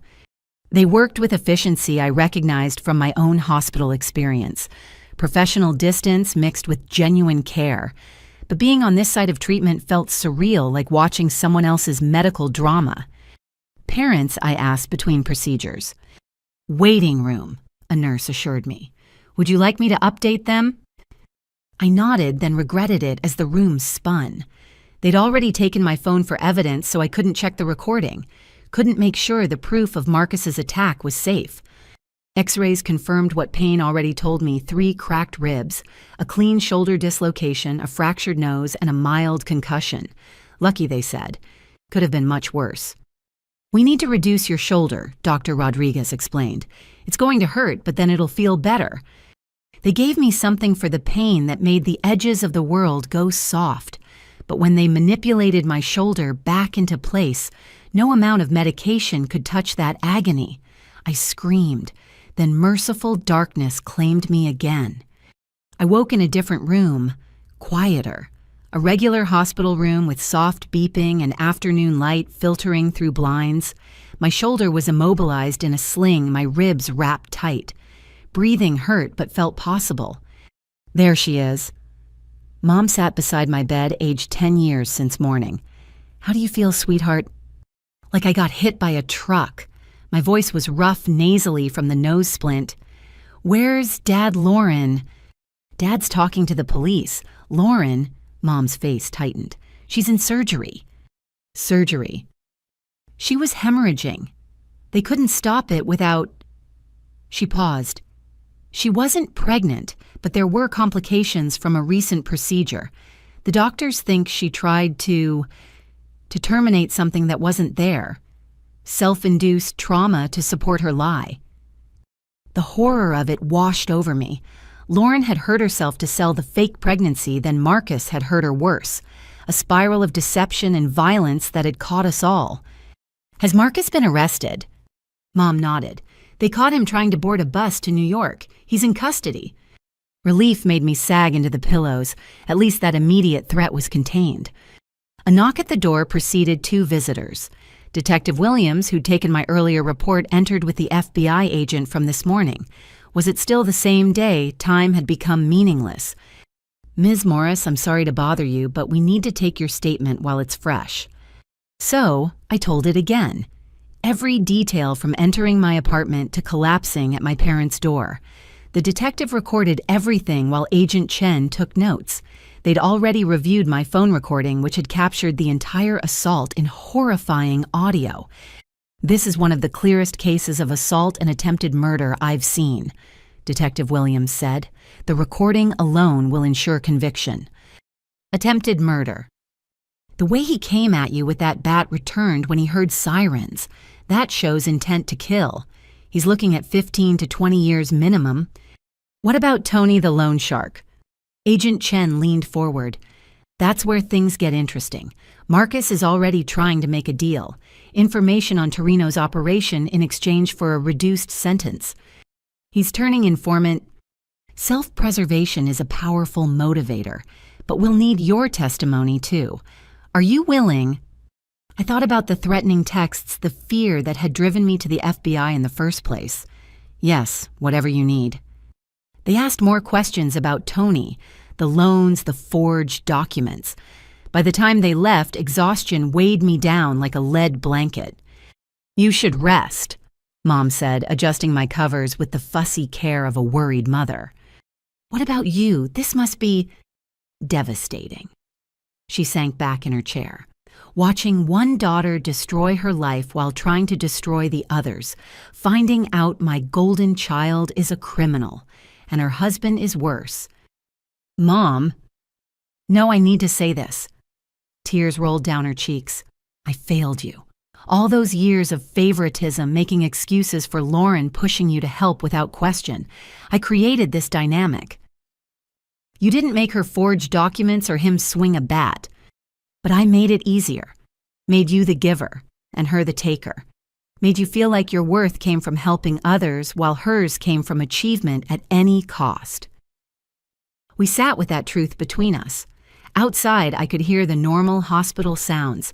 Pages overhead, wheelchairs and hallways, life continuing, despite our personal catastrophe. She was my first, Mom whispered. When she was born, I thought I'd never love anything more. Then you came along and the love multiplied rather than divided. But somewhere along the way, I started protecting her more. She seemed to need it more. And I seemed stronger. You are, but that's no excuse for putting more burden on your shoulders. Dad appeared in the doorway looking haggard but relieved. You're awake. Thank God. He kissed my forehead gently, careful of my injuries. Lauren's out of surgery. She'll recover physically. And Marcus, charged with attempted murder, aggravated assault, extortion, fraud. The list goes on. Bail set at $2 million. His parents refused to post it. So he'd sit in jail awaiting trial. Good. The police need to interview you too, Dad told Mom, about what you witnessed at the house, Jacqueline's condition when she arrived. Mom nodded but didn't move. In a minute. I'm not leaving her yet. We existed in a bubble of quiet for a few moments. My body hurt everywhere, but the sharp edge of pain had been dulled by whatever they'd given me. I could think clearly for the first time in hours. What happens now? I asked. Now we heal, Dad said firmly, all of us, and we make sure justice is served. The house. Police release the scene. I'll clean up the blood. His jaw tightened at the words. Your apartment is still sealed. You'll stay with us when you're released. My job? Already called them. You're on medical leave as long as needed. They'd thought of everything while I was unconscious, handled the practical details while processing their own trauma. I'm sorry, I said, for bringing this to your door, for the blood on your walkway, the police cars, the neighbors watching. Don't you dare apologize, Mom said fiercely. You came home when you were hurt. That's what you're supposed to do. That's what family really means. A nurse came to check my vitals and administer more pain medication. The room began to soften around the edges again. Sleep, Dad encouraged. We'll be here. As I drifted off, I heard them talking quietly. About lawyers, about therapy, about how to move forward from here. Even half-conscious, I knew nothing would ever be the same. But I was alive. I'd survived Marcus's attack, made it home, and the truth was finally in the open. No more lies, no more manipulation, no more pretending everything was perfect. The last thing I remembered was Mom humming softly, the same lullaby she'd used when I was small and scared of monsters in the closet. Except now we all knew the real monsters had been sitting at our dinner table all along. I drifted in and out of medicated sleep throughout the night. Each time I woke, different family members kept vigil. Mom reading her Bible, Dad staring out the window, even my Aunt Patricia, who'd driven down from Boston after hearing the news. By Tuesday morning, the story had broken locally. Real estate agent arrested for brutal assault on sister-in-law over mortgage fraud. My name was withheld, but anyone who knew us would connect the dots. Dr. Rodriguez returned during morning rounds, 2 residents trailing behind her like ducklings. How's our pain level this morning? Manageable. I lied. Everything hurt, but I needed clarity more than comfort. She examined my injuries with gentle efficiency. The swelling in your face is already improving. Your shoulder will need physical therapy, but it should heal completely. The ribs will take 6 to 8 weeks. When can I go home? Let's see how you do today. I want to monitor that concussion another 24 hours. After she left, I convinced Mom to help me walk to Lauren's room. Each step jarred my ribs, but I needed to see my sister. Needed to understand if any part of our relationship could be salvaged. Lauren's room was under police guard. She was technically under arrest, too, though medical needs took precedence. The officer recognized me from the report and let us pass. She looked smaller in the hospital bed, diminished without her perfect makeup and designer clothes. The bruises on her face had darkened to purple-black. An IV dripped steadily into her arm. Jacqueline, her voice was hoarse, surprised. Why are you here? You're my sister, I said, simply lowering myself carefully into the visitor's chair. Still, after everything. Being family doesn't end just because you made terrible choices, but our relationship will never be what it was. She turned her face away. Marcus is going to prison. Yes, for trying to kill you. A bitter laugh. My husband tried to murder my sister and I helped set it up. Why, the question I'd been carrying since finding those liens. How did it get this far? Lauren was quiet so long I thought she wouldn't answer. When she finally spoke, her voice was distant remembering. It started small. Marcus flipping one house, making $30,000 profit. Easy money, he said. We could have the life we deserved. Then the market shifted and we lost everything on the second flip. But instead of stopping, he doubled down. And you went along with it. I loved him. Love him. She corrected herself, then looked confused by her own emotions. He made me feel special, chosen, like I deserved more than... She gestured vaguely. Than what? Than being ordinary, like mom and dad, clipping coupons, driving used cars, shopping sales. I watched them my whole life settling for less, and I swore I'd be different. They're happy, I pointed out. Are they, or just resigned? I thought about our parents, their quiet contentment, their steady love, their pride in simple accomplishments. There's a difference between wanting more and destroying yourself to get it. Easy to say from your noble nurse perspective. But there was no heat in it, just exhaustion. You found purpose in helping others. I only found it in having more than others. And when that required fraud, it didn't feel like fraud, just creative financing. Everyone does it, Marcus said. The successful ones just don't get caught. Until you do. Until you do, she agreed. We sat in silence. Down the hall, someone called for a doctor. The normal hospital rhythms continued around our family drama. The baby thing, I finally asked. Was any of it real? I had 7 miscarriages over 5 years, she said quietly. The last one was 2 months ago. I never told Marcus about that one. By then, our marriage was... He was different, meaner. The debt was crushing him. So you faked a pregnancy. I bought myself time. Thought if he believed I was pregnant, he'd be gentler. Stop the drinking, the raging. Maybe find legitimate work again. Instead, he used it as manipulation. Everything became manipulation. The whole marriage, really. 2 people lying to each other and calling it love. A knock interrupted us. Agent Chen entered with another FBI agent. Ms. Morris, both of you actually. We need to discuss the case against Anthony Torino. I've told you everything I said. Your brother-in-law is being extremely cooperative, Agent Chen explained. He's provided recordings, documents, names, but we need corroboration. You want me to testify against a mob loan shark? Lauren's voice pitched higher. They kill people for that, which is why we're offering witness protection, both of you. The words hung in the air like a bomb. Witness protection meant new identities, new cities, no contact with anyone from our old lives. Our parents, I started, could be at risk if Torino's associates seek leverage against you. This offer extends to them as well. Mom gripped my good hand. We need time to think. Of course, but decide quickly. Torino's bail hearing is Thursday.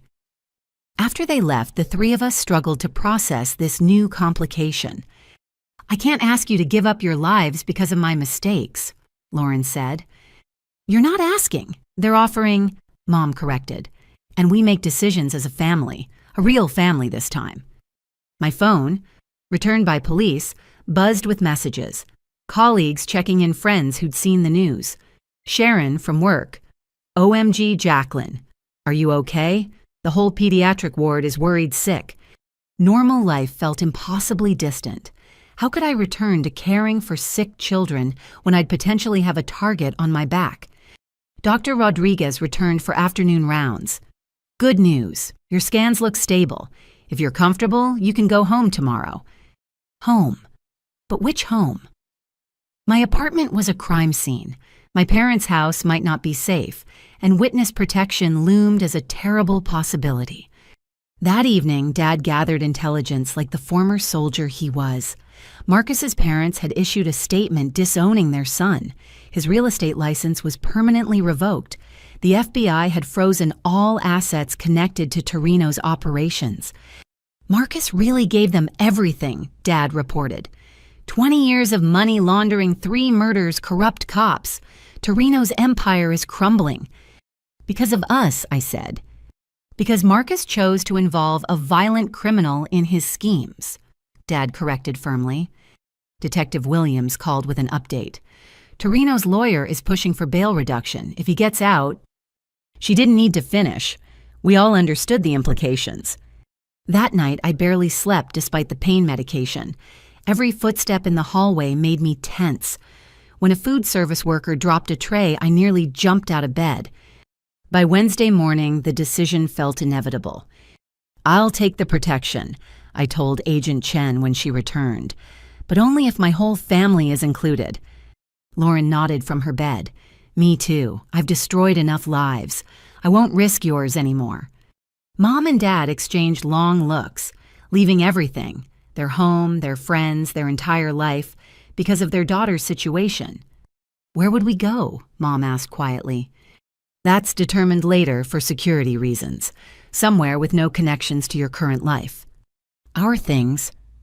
We pack what's essential. The marshals handle the rest. It was surreal discussing the logistics of disappearing.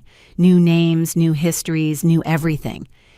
When Dad asked, "If the judge denies Torino's bail reduction tomorrow, we have more time. If not, immediately." The rest of Wednesday passed in a blur of preparations. Discharge papers, pain prescriptions, physical therapy instructions for my shoulder, normal medical bureaucracy, while our lives hung in the balance. That evening, my parents brought clothes from home, soft pajamas that wouldn't irritate my ribs, my favorite sweatshirt, small comforts that might soon be all I had left of my old life. Your apartment landlord called, Mom mentioned. The police released it.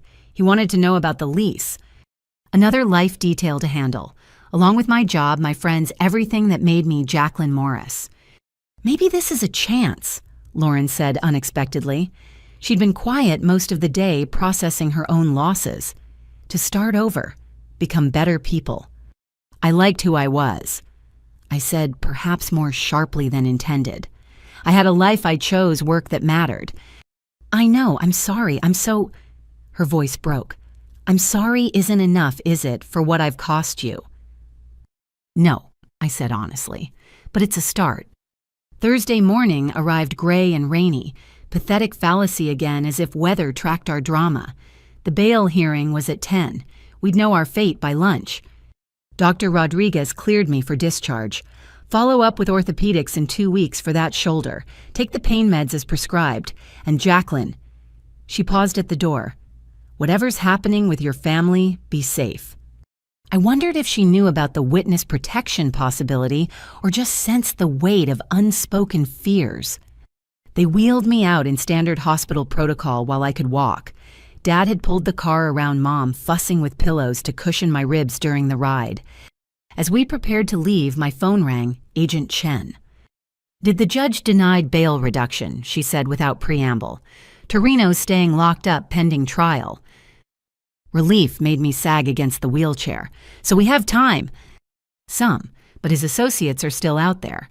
The offer stands if you want it. We'll discuss and let you know. Ms. Morris, you did the right thing. Your testimony will put away a very dangerous man. But as Dad helped me carefully into the car, I wondered about the cost of doing right. My sister faced prison time. My brother-in-law had tried to kill me. My parents might lose everything they'd built over 40 years. And somewhere in Philadelphia, Anthony Tony Torino sat in a cell planning revenge against the family that brought him down. The rain intensified as we drove toward my parents' house. Not home anymore, just another temporary stop before whatever came next. You okay? Mom asked, turning to check on me. I will be, I said, hoping it was true. But first there was healing to do. Not just physical, ribs and shoulders could mend. The deeper wounds the family trust shattered like my nose under Marcus's bat would take much longer, if they healed at all. The first week home passed in a haze of pain medication and physical therapy exercises. My childhood bedroom became a makeshift recovery ward complete with the same glow-in-the-dark stars that had watched over me decades ago. Mom had arranged everything with medical precision.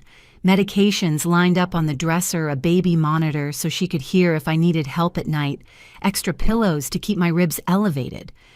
Detective Sarah Williams became a regular visitor. She was in her 40s with sharp eyes and a methodical approach that reminded me of the best doctors I worked with. She'd taken personal interest in our case, she explained, because domestic violence cases involving family financial fraud were becoming disturbingly common. Your brother-in-law wasn't as smart as he thought, she told me during one interview, spreading crime scene photos across my parents' dining room table. We found evidence of at least 6 other attempted fraud schemes in his computer. You weren't his first target, just the first to fight back effectively. The photos were hard to look at. My blood on the apartment floor, the hole in the wall where Marcus's bat had missed my head by inches, Lauren's trail leading to the door, crime scene markers indicating evidence. Who were the other targets? I asked. 2 elderly clients from his real estate days, his own parents. Did you know he tried to forge their signatures on a home equity loan? 3 other relatives on his mother's side, all variations of the same scheme. And none of them reported it. Family shame is a powerful silencer. Most victims of family financial fraud never come forward. She produced another folder, this one thick with financial records. Your recording changed everything, not just for the assault charges, but for building the complete picture. Marcus kept meticulous records, probably to track his lies. We've traced over $2 million in attempted fraud over 3 years. $2 million. Dad's coffee mug hit the table harder than intended. Attempted, Detective Williams clarified. He only succeeded in stealing about $300,000, mostly from elderly clients who trusted him. But with your sister's help, he was escalating. Lauren wasn't involved in the earlier schemes. I said, not sure why I felt compelled to defend her even slightly. No, her involvement seems to have started 18 months ago, right after Marcus lost his legitimate real estate license. The detective pulled out another document, but she took to it quickly. We found evidence of her researching identity theft techniques, practicing signatures, setting up fake email accounts. Each revelation felt like another blow.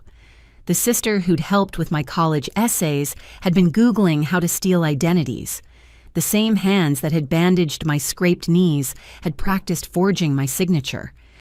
There's something else, Detective Williams said, her tone shifting. The investigation into Anthony Torino has uncovered something unexpected. Your brother-in-law wasn't just borrowing money from him. She slid a photograph across the table, security camera footage showing Marcus meeting with several men in what looked like a warehouse. He was helping launder money through fake real estate transactions. That investment property he wanted you to co-sign for, it was going to be used to wash Torino's drug money. My stomach turned. So if I'd signed, you'd be criminally liable for money laundering. It's why they needed someone with clean credit and no criminal connections. You were perfect. A pediatric nurse with spotless records. Mom, who'd been quietly listening, finally spoke. How did Lauren not know about this? She claims ignorance, Detective Williams said carefully, but we found search histories suggesting she at least suspected. Terms like money laundering real estate and criminal liability co-signer appeared in her browser history dated 2 weeks before they approached you. The betrayal deepened with each detail. They hadn't just tried to destroy my credit, they'd tried to make me an accomplice to organized crime. What about Tony? Dad asked. Where does the case against him stand? That's where things get interesting. Marcus's cooperation has been extensive. He wore a wire to 3 meetings before his arrest, recorded phone calls, provided passwords to encrypted communications. He's terrified of Torino and desperately trying to reduce his sentence. How much time is he facing? I asked. Without cooperation, 25 to life for attempted murder, assault, fraud, money laundering. With cooperation, maybe 15 years. Maybe. And Lauren, Detective Williams's expression softened slightly. 5 to 7 for conspiracy and fraud, less if she cooperates too. The prosecutor is considering offering her a deal. What kind of deal? Testify against Marcus and Torino, plead guilty to lesser charges. Maybe 3 years out in 18 months with good behavior. 18 months. My sister could be free while I was still dealing with the trauma of her betrayal. That afternoon, Agent Chen arrived with updates on the federal case. The FBI had arrested 16 members of Torino's organization based on Marcus's information. "Your brother-in-law's testimony is the key to everything," she explained. "He was inside the organization for over a year. He knows where bodies are buried, literally in 2 cases. Bodies, Mom went pale. Torino doesn't tolerate people who don't pay. 2 missing persons cases from 2019 and 2021. Marcus witnessed the aftermath of what happens to defaulters. And he still borrowed from him." Dad's voice was incredulous. "Desperation makes people stupid. He thought being useful to the organization would protect him. Laundering money, finding properties, recruiting other marks like Jacqueline. He was recruiting others." Agent Chen nodded grimly. 3 other family members were being groomed for similar schemes. Your refusal and the subsequent violence actually saved them. When Marcus attacked you, it blew everything wide open. My ribs ached as I shifted in the chair. Each breath still hurt, but not as much as learning the full scope of what I'd narrowly escaped. "There's another issue," Agent Chen continued. "Torino has connections inside the prison system. We've had to move Marcus twice already for his safety. If Torino reaches him—" "No testimony," Detective Williams finished. "Exactly, which brings us back to witness protection." The offer still stood. New identities, new lives, complete erasure of who we'd been. Safety in anonymity. "How long would we have to stay hidden?" Mom asked. "Until after the trial at minimum, possibly permanently depending on Torino's reach. And if we don't, we'll provide security as best we can, but—" Agent Chen shrugged. "Organized crime has a long memory." That evening, we held a family meeting. Lauren participated by phone from the hospital scheduled for discharge to police custody the next day. "I'll take the deal," she said without hesitation. "Testify, serve my time, disappear after. You shouldn't have to uproot your lives because of my choices." "We're a family," Dad said firmly. "We face this together." "Some family?" Lauren's bitter laugh crackled through the speaker. "I tried to destroy Jacqueline's life." "You made terrible choices," Mom agreed. "But you're still our daughter. We don't abandon family." "Maybe you should. Maybe if you'd held me accountable earlier." She wasn't wrong. The years of excuses, special treatment, blind eyes to red flags, they'd all led here. But assigning blame wouldn't change our current reality. "I've been thinking about witness protection," I said slowly. "Starting over somewhere new, being someone else, is that really living or just another kind of prison?" "A prison where you're alive," Agent Chen pointed out.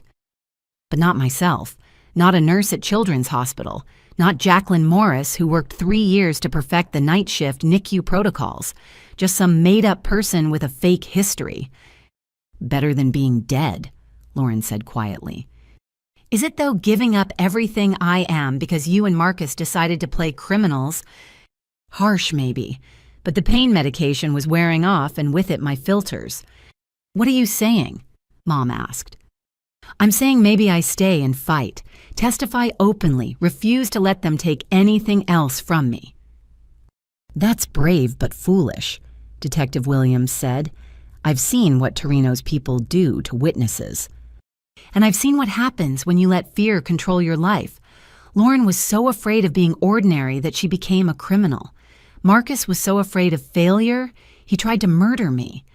Maybe it's time to stop being afraid." Dad reached for my hand. "This isn't just about you. If you stay visible, we're all targets." He was right. My defiance would paint a target on everyone I loved.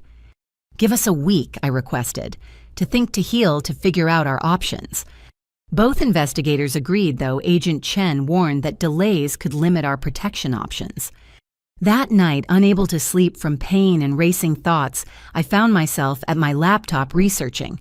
Not Torino or witness protection, but something else. Other victims of family fraud, support groups, resources. What I found staggered me. thousands of stories like mine. Sisters, brothers, parents, children, all betrayed by family members who chose crime over conscience. The financial abuse was often accompanied by emotional manipulation, gaslighting violence when challenged. I wasn't alone. We weren't alone. One website caught my attention, Families Against Financial Fraud, a nonprofit supporting victims and advocating for stronger laws. Their founder, Patricia Coleman, had a story eerily similar to mine. Brother-in-law fake investment assault when she refused. Instead of hiding, she'd fought back, testified publicly, started the organization, helped pass legislation making family financial fraud a specific crime with enhanced penalties. I bookmarked the page, an idea forming. Maybe there was a third option. Not hiding, not just surviving, but transforming this nightmare into something meaningful, like I'd done with nursing, taking pain and making it purpose. The next morning brought unexpected visitors. My supervisor, Sharon, from Children's Hospital, arrived with 2 other colleagues, arms full of cards from the pediatric ward. The kids made these when they heard you were hurt. Sharon explained, helping me sort through crayon drawings and glittery get-well wishes. You told them, just that Nurse Jacqueline had an accident and would be back when she felt better. But you know how kids are. They wanted to help. One card from 7-year-old Tammy, who'd spent months in our ward with leukemia, made me tear up. Nurse Jackie, you helped me be brave when I was scared. Now I'm sending brave back to you. We miss you, Sharon said gently. The ward isn't the same. But take all the time you need. Your job will be waiting. What if I can't come back? What if things are complicated? Sharon studied my face, reading between the lines. You know what I love about pediatric nurses? We're fighters. We don't give up on our kids, and we don't give up on ourselves. Whatever's happening, you'll find a way through. After they left, I sat surrounded by children's artwork, feeling something shift inside me. These kids face scarier battles than Torino every day. They fought cancer, genetic disorders, conditions that would terrify adults, and they did it with crayon-bright courage. Could I do less? Detective Williams called that afternoon with a development. Torino's lawyer filed an appeal on the bail decision. Hearing is Monday. What are the chances? 50-50. He has high-powered lawyers arguing that Marcus's testimony is unreliable, that Torino's a businessman being framed by a desperate criminal. But the evidence is strong but not airtight without testimony, which is why your decision matters so much. 5 days to decide. Stay and fight or disappear forever.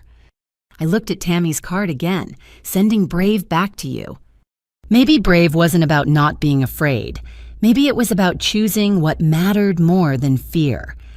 My family's safety mattered, but so did standing up to men like Torino who thought violence could silence truth. So did showing Lauren that there was another way to be strong.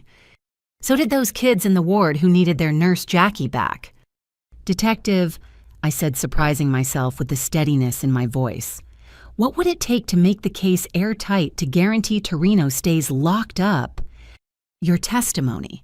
Lauren's testimony, Marcus alive to testify, and probably video evidence of Torino himself ordering violence. Does Marcus have that? He says yes, hidden recordings he made for insurance, but he'll only produce them if we guarantee his safety. A plan began forming. Dangerous, maybe impossible, but better than running. What if we could get all of that, every piece? Would you be able to protect us here instead of making us disappear? Detective Williams was quiet for a long moment. Are you suggesting what I think you're suggesting? I'm suggesting we stop playing defense. Time to fight back. That's either very brave or very stupid. My sister says I've always been both. Your sister's right, but let me talk to the FBI. If we're doing this, we do it right. After she hung up, I sat in the quiet of my childhood room, surrounded by get-well cards and memories. The glow-in-the-dark stars still clung to the ceiling, faded but persistent. Like hope. Like courage sent by children who knew that sometimes the only way through scary things was straightforward. The investigation was revealing more than just crimes. It was showing me who I was when everything else was stripped away. and I wasn't someone who ran. Monday morning arrived with the kind of crisp October air that usually made me think of pumpkin spice and cozy sweaters. Instead, I stood at my bedroom window watching unmarked FBI vehicles position themselves around our neighborhood. Today was the day Marcus would deliver his hidden recordings, Torino's bail hearing would proceed, and our coordinated response would begin. Detective Williams had worked through the weekend with Agent Chen to devise what they called Operation Family Fraud, a multi-pronged approach to ensure all evidence was secured and all parties protected. It started with Marcus. At exactly 9 a.m., my phone rang, an unknown number, but I'd been expecting it. Jacqueline. Marcus's voice was barely recognizable. Weeks in protective custody had stripped away his salesman's confidence. I need to apologize. Save it for court. I said, though my hand shook holding the phone. Agent Chen had insisted on this call. Marcus needed to believe I might forgive him to ensure his continued cooperation. I never meant for it to go so far. The violence. I was desperate, high, not myself. You were exactly yourself, just without the mask. You're right, he admitted after a pause. I've been wearing masks so long I forgot there was anything underneath. The recordings I pressed, where are they? Safety deposit box at First National. But Jacqueline, there's something else. Something I haven't told the FBI. Agent Chen, listening on another line, made urgent gestures for me to continue. What?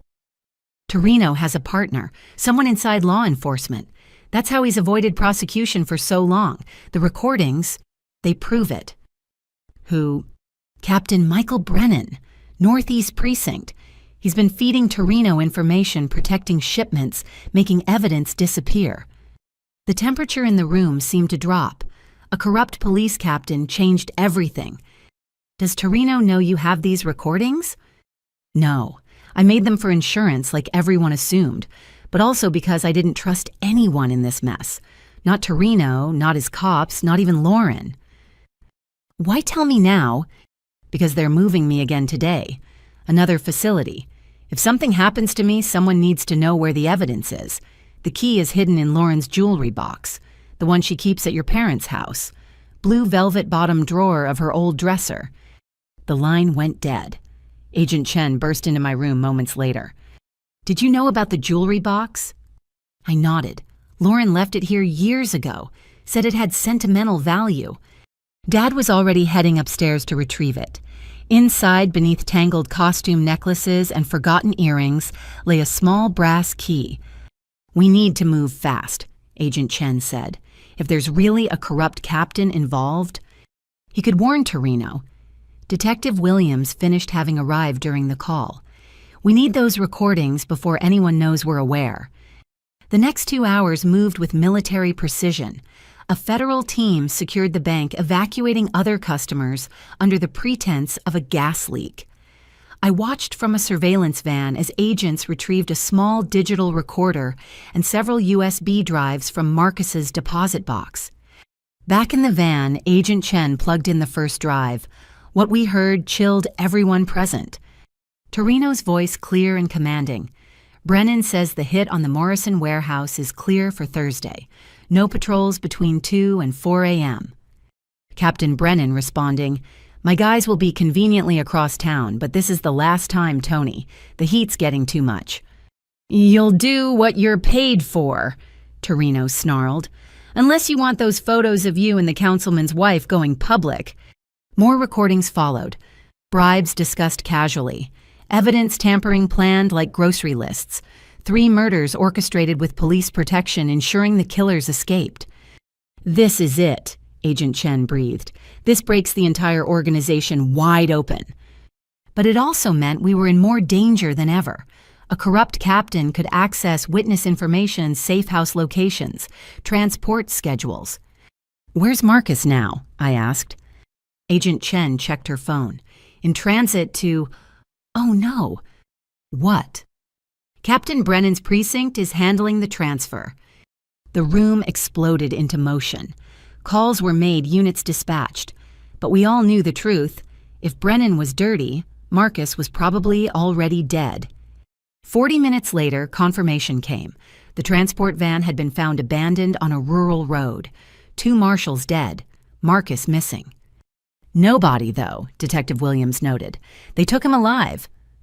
Torture, Agent Chen said grimly. To find out what he knows, who else has copies. My phone buzzed, Lauren from her holding cell. They just told me about Marcus. This is my fault, all of it. I didn't respond. What was there to say? The bail hearing proceeded despite Marcus's disappearance, or perhaps because of it. Torino's lawyers argued their client was being framed by a convict who'd now conveniently vanished. But the prosecution played their ace, Marcus's recordings. The courtroom fell silent as Torino's voice filled the space ordering murders, discussing bribes threatening anyone who crossed him. I watched on a closed-circuit feed from a secure location as Torino's face went from confident to murderous. When his own voice described how he'd disposed of a rival, cut him up, fed him to the dogs, scattered the bones in 6 states. Several jurors looked physically ill. Bail was denied. Torino would remain in federal custody. But Captain Brennan was still free, and Marcus was still missing. That afternoon, we faced another crisis. Local news had picked up the story. Police captain arrested in massive corruption probe. Our names weren't mentioned yet, but reporters were digging. "We need to move you," Agent Chen insisted. "All of you. Tonight." "No," I said, surprising everyone, including myself. "We're done running, done hiding. If we disappear now, Torino wins even from jail." "This isn't a game," Detective Williams said. "Marcus is probably being tortured right now. You could be next." "Then use me as bait." The room went silent. "Think about it." I continued the plan, crystallizing as I spoke. "Brennan's desperate. He knows we have the recordings. He'll come for me or Lauren to find out what else Marcus told us. When he does—" "Absolutely not," Dad said. "I won't let you paint a target on yourself." "The target's already there. At least this way we control when and where." Agent Chen and Detective Williams exchanged looks. "It could work," Chen admitted reluctantly. "We've done similar operations. With trained agents, not civilian witnesses." "I'm not just a civilian," I reminded them. "I'm a nurse. I stay calm under pressure, follow protocols, handle life-or-death situations daily. I can do this." The debate raged for hours. Finally, a compromise was reached. I would appear to resume normal activities, a carefully choreographed return to routine designed to draw out Brennan or his associates. But I'd be surrounded by invisible protection at all times. 1 week, Agent Chen agreed. "If nothing happens in 1 week, you go into protection." That evening, as technicians installed hidden cameras and panic buttons throughout my parents' house, my phone rang. Another unknown number. "Hello, Jacqueline." The voice was smooth-cultured, not Marcus. "My name is Anthony Torino. I believe you have something that belongs to me." My blood froze. "How did you get this number?" "Captain Brennan is quite resourceful. Now, about those recordings—" "I don't know what you're talking about." "Let me refresh your memory. Your brother-in-law is currently enjoying my hospitality. He's been quite chatty, mentioned you specifically." A muffled scream in the background made my stomach lurch. "That's him saying hello," Torino continued conversationally. "Now here's what's going to happen. You're going to deliver all copies of those recordings to a location I'll specify. You'll come alone. Do this, and Marcus lives. Refuse—" Another scream, longer this time. "I need proof he's alive," I managed. "Marcus, say something to your sister-in-law." "Jacqueline." Marcus's voice was weak, pained. "The blue house on Maple Street. You remember. Tell Lauren I'm sorry about the baby. The real one." The line went dead. Agent Chen had been tracing the call. Burner phone, but we got a general location. Industrial District North Side. "The blue house on Maple Street," I repeated. "That's where Lauren and I lived in college. He's trying to tell me something." The baby comment: "Lauren had a miscarriage our junior year. She never told anyone but Marcus and me. He's confirming it's really him." "So he's alive," Detective Williams said. "But for how long?" "We had a decision to make. Hand over evidence that would free a monster or let my brother-in-law die. The same man who'd tried to kill me with a baseball bat." "We make copies," I said. "Give them something that looks real but edited. Buy time while you track them down. They'll kill him when they realize it's fake. They'll kill him anyway once they have what they want. At least this gives us a chance." Mom, who'd been silent through everything, finally spoke. "Do we save the man who tried to murder my daughter? We save him because we're better than them," Dad said quietly, "because that's what separates us from people like Torino." The FBI tech team worked through the night creating convincing fakes, recordings with key sections removed or altered, just enough truth to seem real, not enough to be useful. By dawn Tuesday, everything was in place. The arrest of Captain Brennan had made headlines. Torino remained in federal custody but clearly still commanded his organization from inside. And somewhere in an industrial building, Marcus waited for a rescue that might come too late. I stared at the sunrise from my childhood window ribs, aching with each breath. In a few hours, I'd meet with kidnappers and killers, armed only with fake evidence and hidden FBI backup. Tammy's Get Well card sat on my dresser, "Sending Brave back to you." I was going to need every ounce of it. The abandoned textile factory loomed against the gray Tuesday sky like a tombstone. I sat in my Honda parked where Torino's people had instructed, watching rain streak down the windshield. The wire taped to my ribs felt obvious even under my baggy sweatshirt. Every breath reminded me of Marcus's bat, the healing fractures that still made me wince. "Testing, testing," I whispered. Agent Chen's voice crackled in my earpiece. "We hear you clearly. 6 units in position. You don't have to do this." But I did. Not for Marcus, who'd tried to destroy me. For closure. For justice. For proving that Torino couldn't reach out from a jail cell and control our lives. The USB drives with doctored recordings sat heavy in my pocket. Enough truth to pass initial inspection, enough lies to buy time. Hopefully. A black SUV pulled up beside me. The window lowered, revealing a man who looked like a boxer gone to seed. "You Jacqueline?" I nodded. Out of the car, arms spread. I complied, rain immediately soaking through my clothes. He patted me down with professional efficiency, missing the wire but confiscating my phone. "Inside, 3rd floor, come alone or he dies." The factory's interior was a maze of rusted machinery and broken windows. Water dripped through holes in the ceiling, creating echoing plinks that masked other sounds. My footsteps seemed too loud as I climbed metal stairs to the 3rd floor. "Straight ahead," Chen guided through the earpiece. "Heat signatures show 4 people in the main room."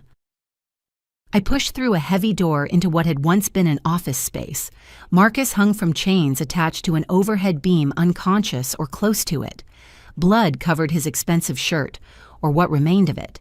2 men flanked him, while a 3rd sat behind a desk, incongruously civilized in the decay. "Ms. Morris," the seated man said pleasantly. "Vincent Torino, Tony's cousin. Thank you for coming." "The recordings for Marcus, that was the deal." "Was it? I thought the deal was you'd come alone." He produced a device, waved it near me. The detector squealed immediately. "FBI wire, how disappointing." My heart hammered as one of the guards ripped the wire out, throwing it across the room. "Now we can talk honestly," Vincent continued. "The recordings—" I pulled out the USB drives with trembling hands. He inserted one into a laptop speakers, filling the room with his cousin's voice, discussing bribes and murders. "Good quality," he mused. "But something's missing. The part where Tony mentions the warehouse locations, the shipment dates, the account numbers. That's everything Marcus had." "Is it—" He stood, walked over to Marcus, produced a knife. "Let's ask him." The blade sliding into Marcus's thigh woke him with a scream. His eyes found mine, confused and terrified. "Tell your sister-in-law to give us the real recordings," Vincent instructed. I don't," Marcus gasped. "Jacqueline, please." "I gave you everything," Vincent tisked. The edited portions are subtle but detectable. Our tech guy's very good. Now the real files or I start removing fingers. Team's breaching in 60 seconds. Chen's voice came from the discarded wire, tinny but audible. Hold on. Vincent heard it too. His pleasant mask slipped. 60 seconds is a long time. Jorge Pedro, make it painful. The guards moved toward Marcus with disturbing eagerness, but they'd dismissed me as a threat, the scared nurse who'd walked into their trap.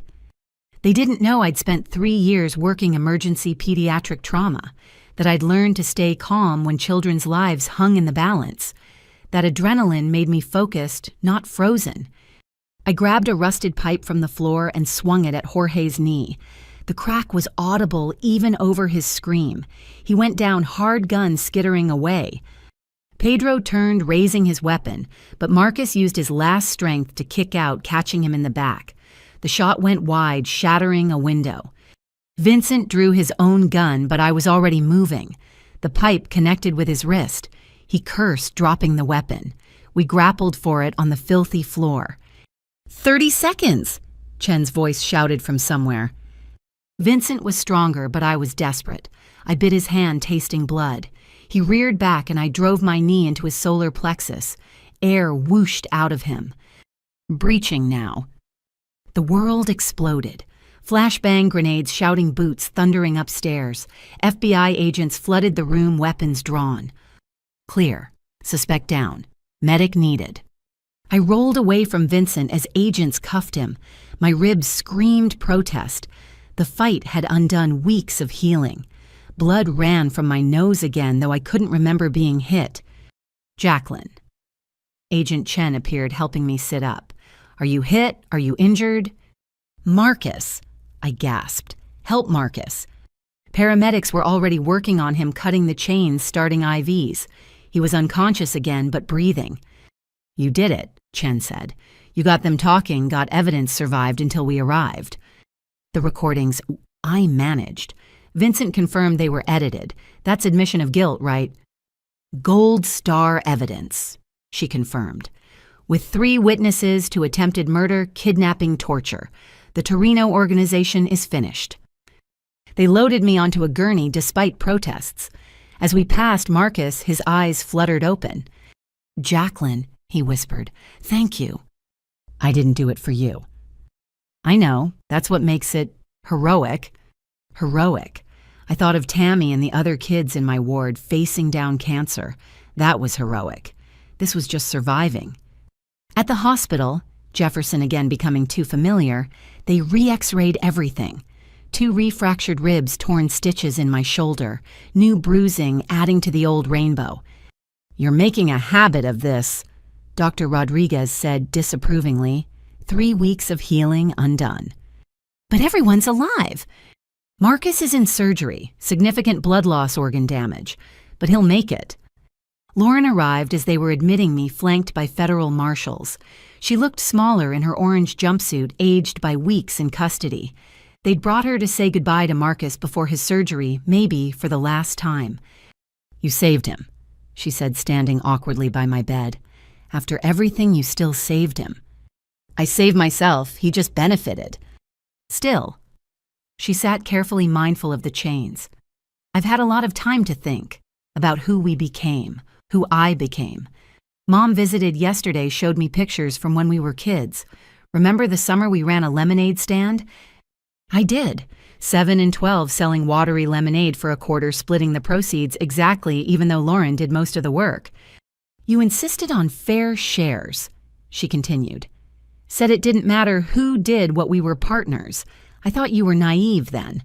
Now I realize you understood something I never did. What's that? That fairness isn't about getting what you can.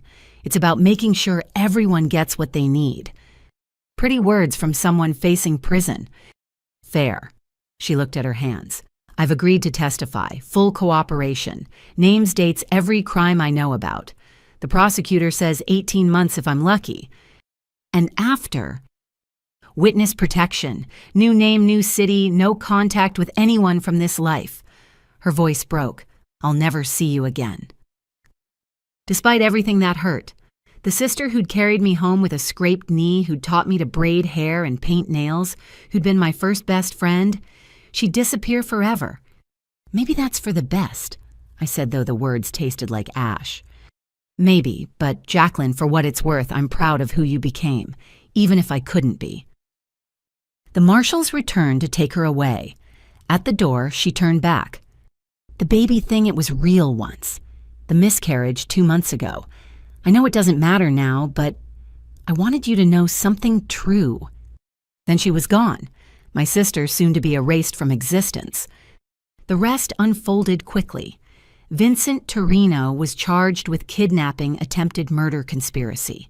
Without Captain Brennan's protection and with Marcus's evidence intact, the organization crumbled. Marcus survived surgery but faced decades in prison.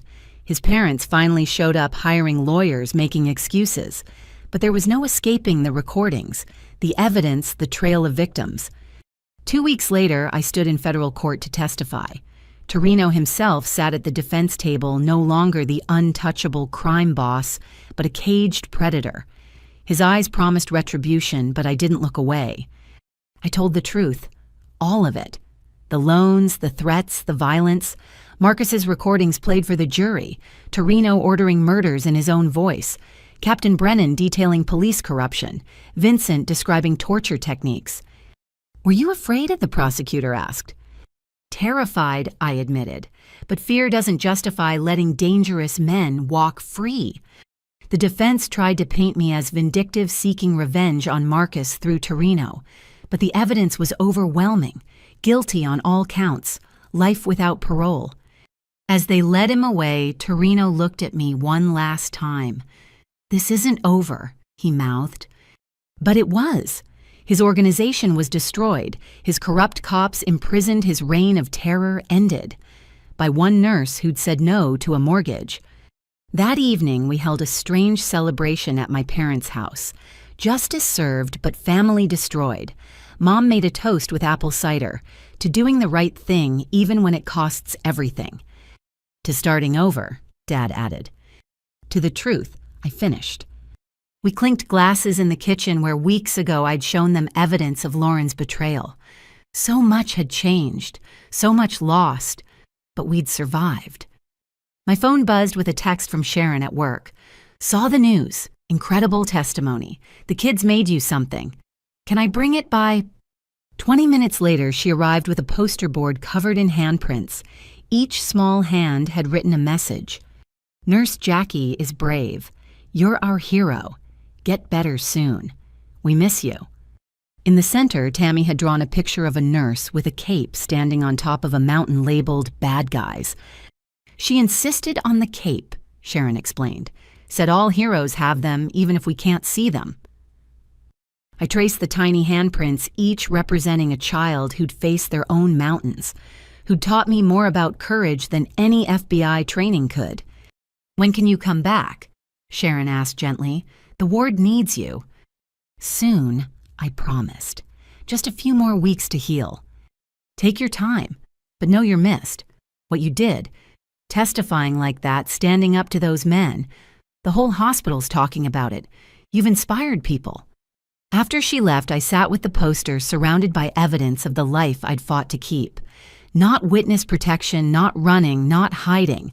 Just Jacqueline Morris, pediatric nurse, who'd said no to a bully and lived to tell about it. The price had been high. A sister lost to prison and erasure, a family forever changed injuries that would ache for years. But I was still here, still myself. That had to count for something. 6 months later, I stood in the NICU at Children's Hospital checking on a premature infant who'd been born at 26 weeks. Little fighter, just like all of them. The morning sun streamed through windows I'd insisted on keeping uncovered despite security recommendations. I refused to work in fear. "Looking good, little man," I whispered, adjusting his oxygen levels. My shoulder twinged. It always would now, Dr. Rodriguez had warned. A permanent reminder of Marcus's baseball bat. Jacqueline. My colleague, Emma, appeared in the doorway. "There's someone here to see you. Says it's important." I found Patricia Coleman waiting in the family lounge. The founder of Families Against Financial Fraud looked exactly like her website photo. Mid-50s professional blazer eyes that had seen too much, but remained kind. "Ms. Morris, thank you for meeting with me. I've been following your case." "The trial's over," I said carefully. "I'm trying to move forward." "Which is why I'm here. You testified publicly despite enormous pressure to enter witness protection. Do you know how rare that is?" "Stupid, some would say." "Courageous, I'd argue. Since your testimony aired, we've had over 300 families contact us. People who saw you stand up to the Torinos and thought maybe they could stand up to their own abusers." She pulled out a folder thick with printed emails. "These are just from the last month. Victims finding strength in your story. But they need more than inspiration. They need practical help, legal resources, a voice in legislation." "What are you asking?" "Join us. Not full-time. I know your nursing is a calling, but as a spokesperson, advocate board member, your voice carries weight now." I thought of Lauren somewhere in witness protection with a new name and manufactured history, of Marcus serving year 1 of his 20-year sentence, of all the families being torn apart by similar betrayals. "I'll think about it," I promised. That afternoon brought another surprise. Mom called excitement barely contained. "You need to come home. Now. Trust me." I found my parents' house transformed. The front lawn where I'd collapsed 6 months ago now hosted a party. Neighbors, colleagues from the hospital, even Detective Williams and Agent Chen mingled over barbecue. "What is this?" "Your comeback party," Dad announced, flipping burgers with military precision. 6 months since the attack. Time to celebrate survival." "I don't need—" "Yes, you do," Mom interrupted. "We all do. We've spent enough time in courtrooms and hospitals. Today we remember what we're fighting for." She was right. I'd become so focused on healing and testimony that I'd forgotten to actually live. But here was life. Messy, noisy, beautiful. Sharon had brought half the pediatric ward. My physical therapist chatted with the FBI agents who'd saved my life. Tammy, finally in remission, played tag with other children, her baldness covered by a sparkly hat. Nurse Jackie. She ran over, wrapping thin arms around my waist. "I'm all better, just like you." "Better than better," I agreed, hugging her carefully. As sunset approached, Detective Williams pulled me aside. "Thought you should know. Anthony Torino died this morning. Heart attack in federal prison. Natural causes before you ask." I felt nothing. Maybe relief. Maybe just empty. The man who'd orchestrated so much violence was gone, but it didn't undo anything. "Also," she continued, "Marcus wants to see you. He's requested a visit multiple times." "No."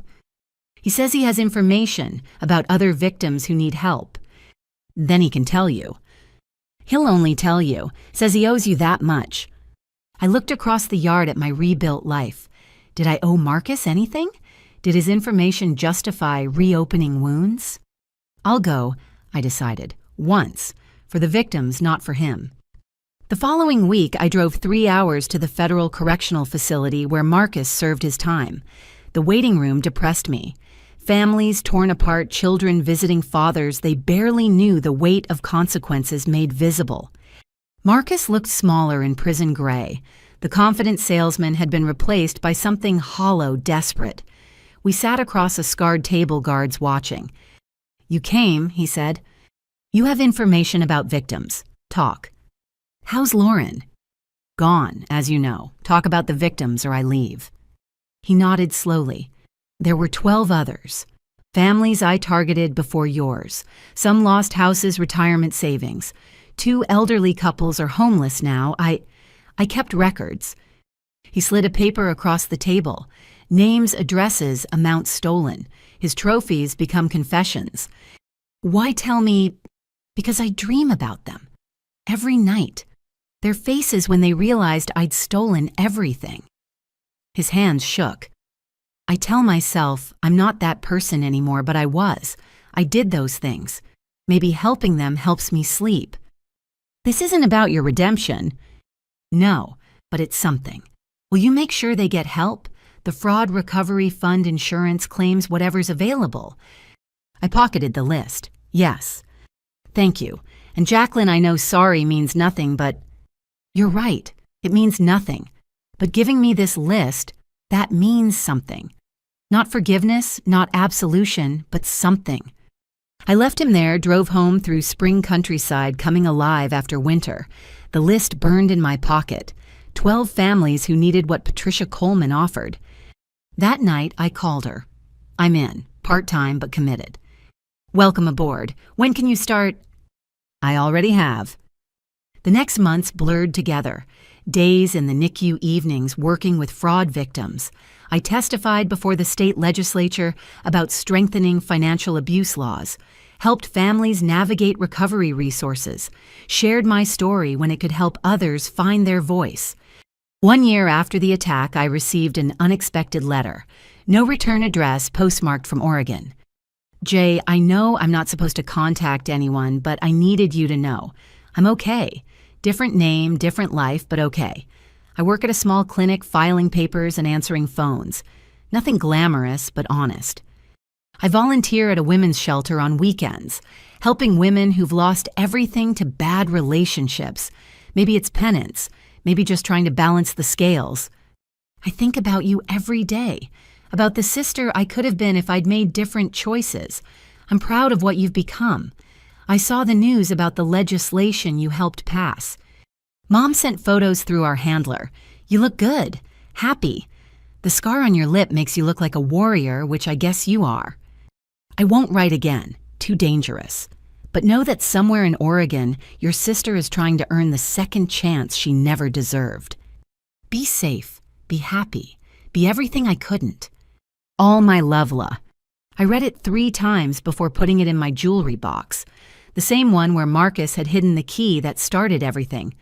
Lauren was alive, working, helping others.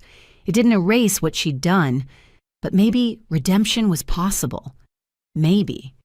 That evening, I attended another Families Against Financial Fraud meeting. 30 people crowded into the community center, sharing stories of betrayal and survival. I recognized myself in their faces, the shock, the grief, the slow journey toward reclaiming their lives. The hardest part, one woman shared, is that I still love my son. Even after he stole my retirement, I love him. Love doesn't mean accepting abuse, I said. It means wanting them to be better while protecting yourself from who they are now. After the meeting, a young man approached.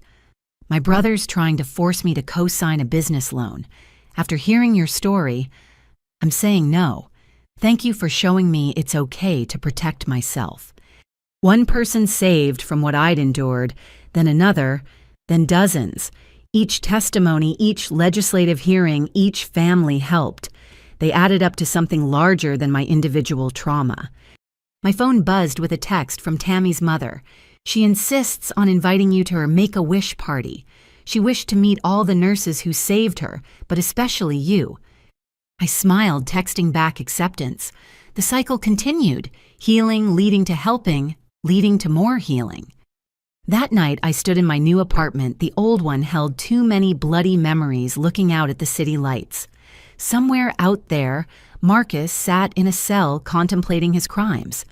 Lauren lived under an assumed name, trying to atone. Mom and Dad had found their way back to peace, their home, no longer haunted by what had happened on their doorstep. And me, I was Jacqueline Morris, pediatric nurse and advocate, survivor and thriver. The scar on my lip had faded to a thin white line, but the strength I'd found facing down the Torinos had only grown. My ribs still ached during weather changes. My shoulder would never have full range of motion, but I was here myself, living the life I'd fought to keep. Tomorrow I'd work with tiny fighters in the NICU. Evening would bring another fraud victim seeking help. The weekend promised Tammy's party and legislative strategy sessions. A full life, a meaningful life, a life that almost wasn't saved by saying no. The stars outside weren't visible through city lights, nothing like the glow-in-the-dark ones from childhood, but I knew they were there constant despite invisible.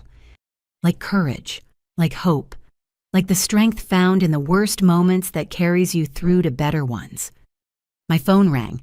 Patricia with news of another family needing help. "I'll be right there," I promised. Because that's what you do when you've been pulled from the wreckage. You turn around and extend a hand to the next person struggling to climb out. You rebuild one life at a time. 2 years after the attack, I stood at a podium in the Pennsylvania state capitol. The room was packed. Legislators, advocates, survivors, and media. My hands were steady now, no tremor betraying the journey that had brought me here. Financial fraud by family members destroys more than bank accounts. I read from prepared remarks I'd written and rewritten dozens of times.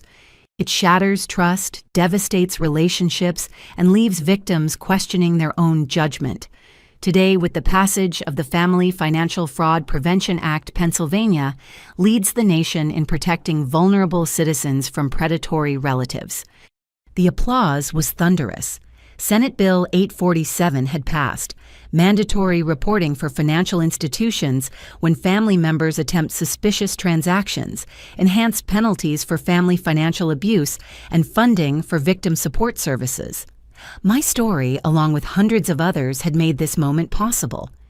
Patricia Coleman hugged me as I left the podium. "You did it. You actually did it." "We did it," I corrected. 300 testimonies, 18 months of lobbying, countless sleepless nights. But you were the face of it, the nurse who stood up to the mob to protect her future. That resonates. After the signing ceremony, reporters crowded around. I'd learned to handle media attention, another skill I'd never wanted but now possessed. "Ms. Morris, what would you say to someone currently being pressured by family to co-sign loans? Trust your instincts. If something feels wrong, it probably is. Love doesn't require financial destruction. Real family protects your future, not exploits it." "Any word from your sister?" "No comment on that." Lauren remained in witness protection, her single letter the only contact. I respected the boundary even as I wondered who she'd become. Marcus Wheeler has requested early release based on his cooperation. Any thoughts? The justice system will decide.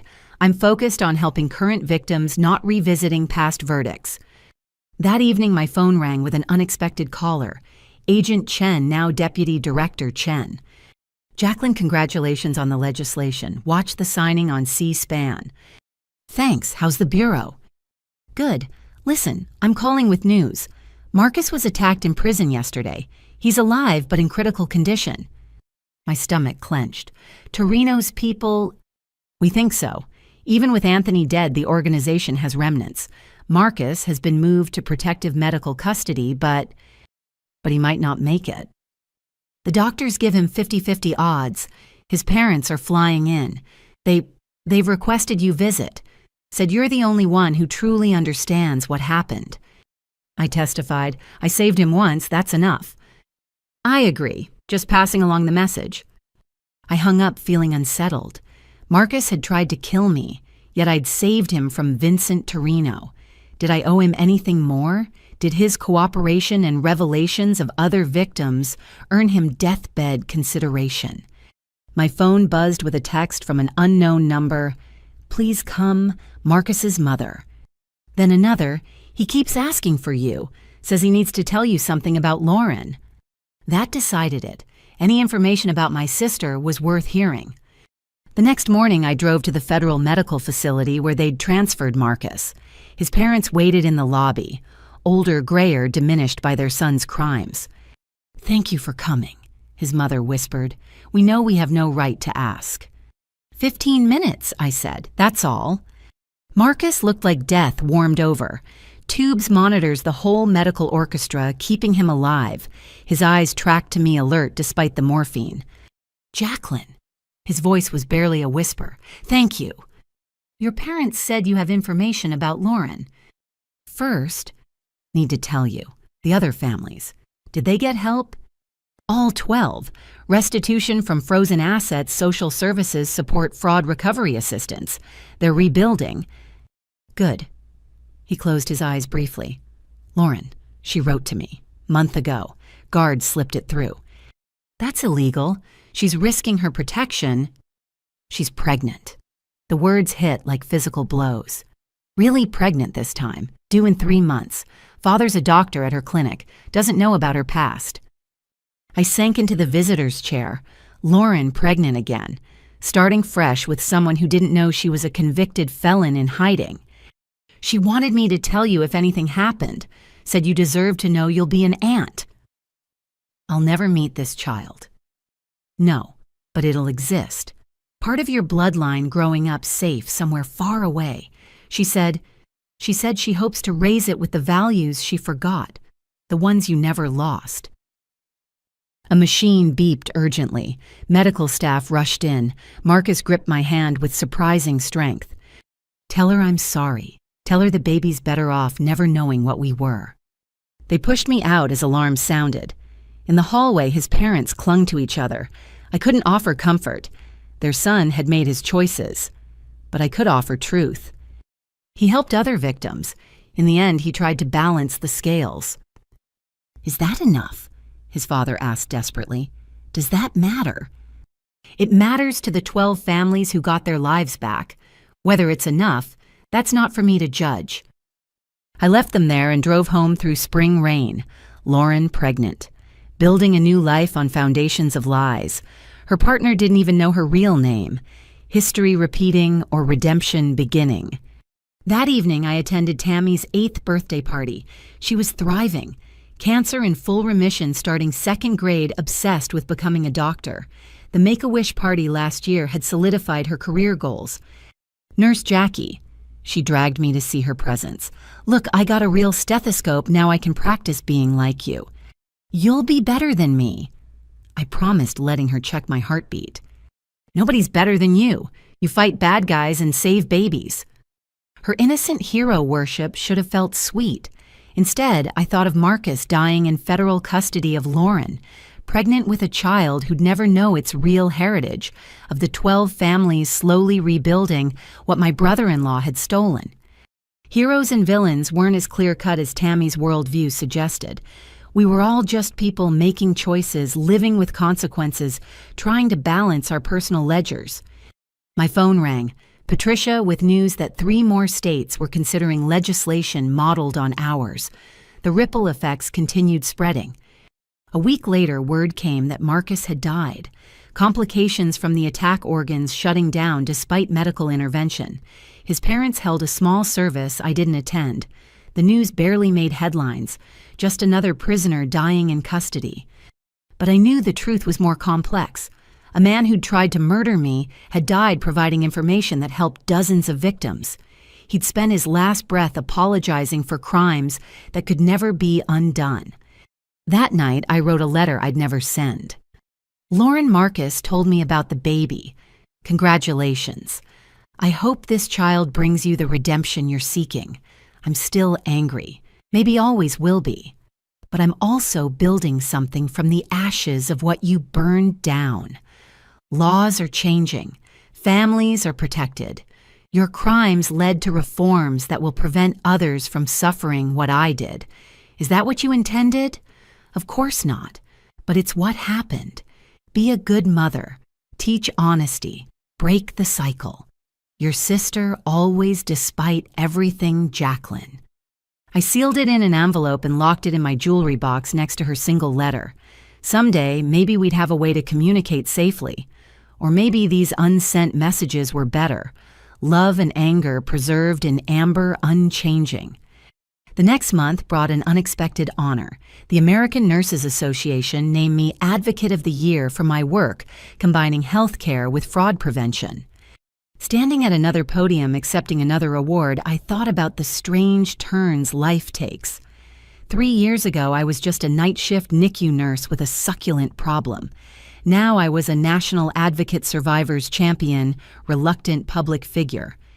Nursing teaches us that healing is holistic, I told the audience. We don't just treat symptoms, we address root causes. Financial fraud is a public health crisis, destroying families and futures. As nurses, we're uniquely positioned to spot signs of abuse, offer resources, be the trusted voice that says, "This isn't normal, you deserve help." The program coordinator had asked me to share my story. I'd gotten good at the telling. hitting emotional beats without reliving trauma, inspiring without overwhelming. But this audience of fellow nurses deserved more. "I want to tell you about a patient," I continued. 7 years old, leukemia, multiple rounds of chemo. She made me get well cards when I was injured, sent me brave in crayon and glitter. That child facing death with dignity reminded me that courage isn't the absence of fear. It's acting despite terror. She's cancer-free, now wants to be a doctor, still calls me her hero not knowing she was mine first. We all have that patient, the one who teaches us more than we teach them. Mine taught me that brave can be borrowed, passed between people who need it. So when you see colleagues, patients, anyone facing financial abuse, lend them your brave. Stand witness, speak truth, be the advocate they can't be for themselves yet. The standing ovation felt different this time, not for surviving violence, but for transforming it into purpose. Later at the reception, a young nurse approached nervously. "Ms. Morris, I'm Sarah. I think my brother is trying to steal my identity. Your speech. Can you help?" "Tell me everything," I said, guiding her to a quiet corner. And so it continued. Each story shared, each victim helped, each law passed. They built something larger than individual trauma, a network of survivors becoming advocates, becoming prevention specialists. My phone buzzed with a message from Mom. "Saw your speech online. Dad and I are so proud. You've become exactly who you were meant to be." But had I? Without Marcus's violence, would I have discovered this advocate's voice? Without Lauren's betrayal, would I have learned the depths of my own strength? We don't get to choose our catalysts, only our responses. That night back in my apartment, I pulled out Tammy's latest creation, a hand-drawn comic book titled Nurse Jackie, Hero of Hearts. In her version, I flew between hospital rooms and courtrooms, saving babies and fighting villains with equal ease. The real story was messier. Villains who were also victims. Heroes who sometimes felt broken. Justice that came at devastating cost. But maybe Tammy's version held truth too. That ordinary people could do extraordinary things when circumstances demanded. My shoulder ached as I prepared for bed, phantom pain from an injury that had healed as much as it ever would. Tomorrow brought another NICU shift, another family needing fraud resources, another piece of legislation to review. But tonight I sat with the strange gratitude that comes from surviving the unsurvivable. Marcus was dead. Lauren was gone. The Torinos were destroyed. And from that wreckage, something unprecedented had grown. Laws protecting the vulnerable resources for the victimized, proof that saying no to exploitation was worth any price. The transformation was complete. Jacqueline Morris, NICU nurse, had become Jacqueline Morris, national advocate, not by choice but by necessity, not through desire but through surviving what should have destroyed her. The glow-in-the-dark stars in my childhood room had been replaced by real ones visible from my apartment balcony. I stood watching them, thinking of Lauren somewhere under the same sky, teaching her child to be better than we were. Change was possible. Redemption, maybe. But first came survival, then purpose, then the slow work of building better from the broken. Tomorrow I'd continue that work. Tonight I simply stood witness to how far we'd all come from that bloody Sunday when saying no had nearly cost everything, but ultimately gave me more than compliance ever could. The stars didn't judge or absolve. They simply shone constant despite darkness, like hope. Like the courage borrowed from a 7-year-old, like the future built one saved family at a time. 5 years after Marcus Wheeler tried to kill me with a baseball bat, I stood in my wedding dress studying my reflection in the childhood bedroom mirror. The scar on my lip had faded to a thin white line, barely visible under carefully applied lipstick. My shoulder, despite years of physical therapy, still protested when I raised my arm to adjust my veil. Some wounds leave permanent marks, but they don't have to define you. "You look beautiful," Mom said from the doorway, tears already threatening her mascara. "Your father's going to lose it when he sees you." Through the window, I could see guests gathering in the backyard where this nightmare had begun. The same lawn where I'd collapsed bloody and broken now hosted white chairs and an archway draped with roses. We'd deliberately chosen this location, reclaiming the space, transforming trauma into triumph. Any word from... I didn't finish the question. We both knew who I meant. Mom shook her head. The letter you sent through the FBI was delivered, but you know she can't respond. Can't risk exposure. Lauren. Somewhere in America with a different name, raising a 4-year-old who would never know their aunt. I'd send a single message through official channels when I got engaged. Getting married. Wish you could be here. Despite everything, you're still my sister. No response came, but I hadn't expected one. Witness protection was for life when you'd testified against the mob. A knock interrupted my melancholy. 5 minutes, Jackie, Sharon called through the door. My maid of honor, fellow nurse, and the friend who'd stood by me through everything. I touched the pearl necklace at my throat, a gift from the 12 families Marcus had defrauded.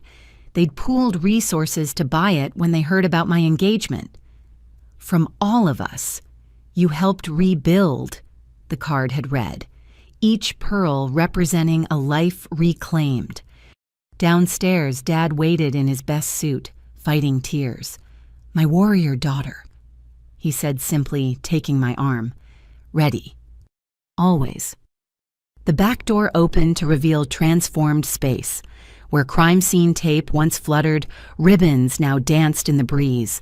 Where my blood had stained concrete flower petals created an aisle.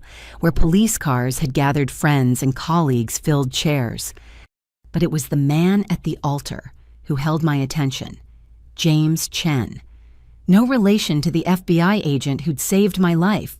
A fellow nurse I'd met at a conference on trauma-informed care. He'd known my story before our first date, had seen me testify on C-SPAN, had read about the trial, and he'd asked me to dinner anyway. You're not defined by what happened to you, he'd said on our third date. You're defined by what you did with it. Now he waited steady and sure as Dad walked me past faces that mapped my journey. Detective Williams retired but still protective. Agent Chen, now deputy director, who'd flown in from D.C., Patricia Coleman, who'd become a second mother. Tammy, 11 now and cancer-free, bouncing in her flower girl dress. My colleagues from the NICU, families from the fraud support group, legislators who'd helped pass our bill, a congregation of survivors and advocates, witnesses to transformation. As Dad placed my hand in James's, a movement in the back caught my eye.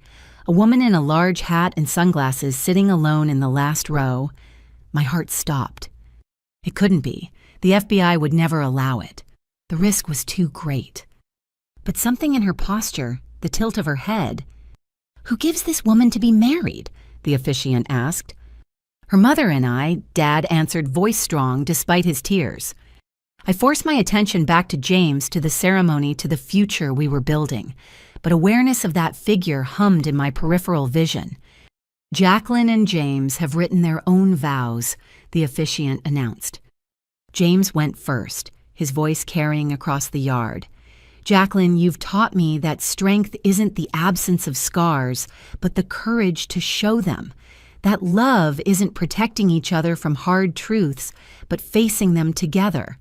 I promise to stand beside you in whatever battles come, to celebrate your victories and mourn your losses, to be your partner in healing and hope.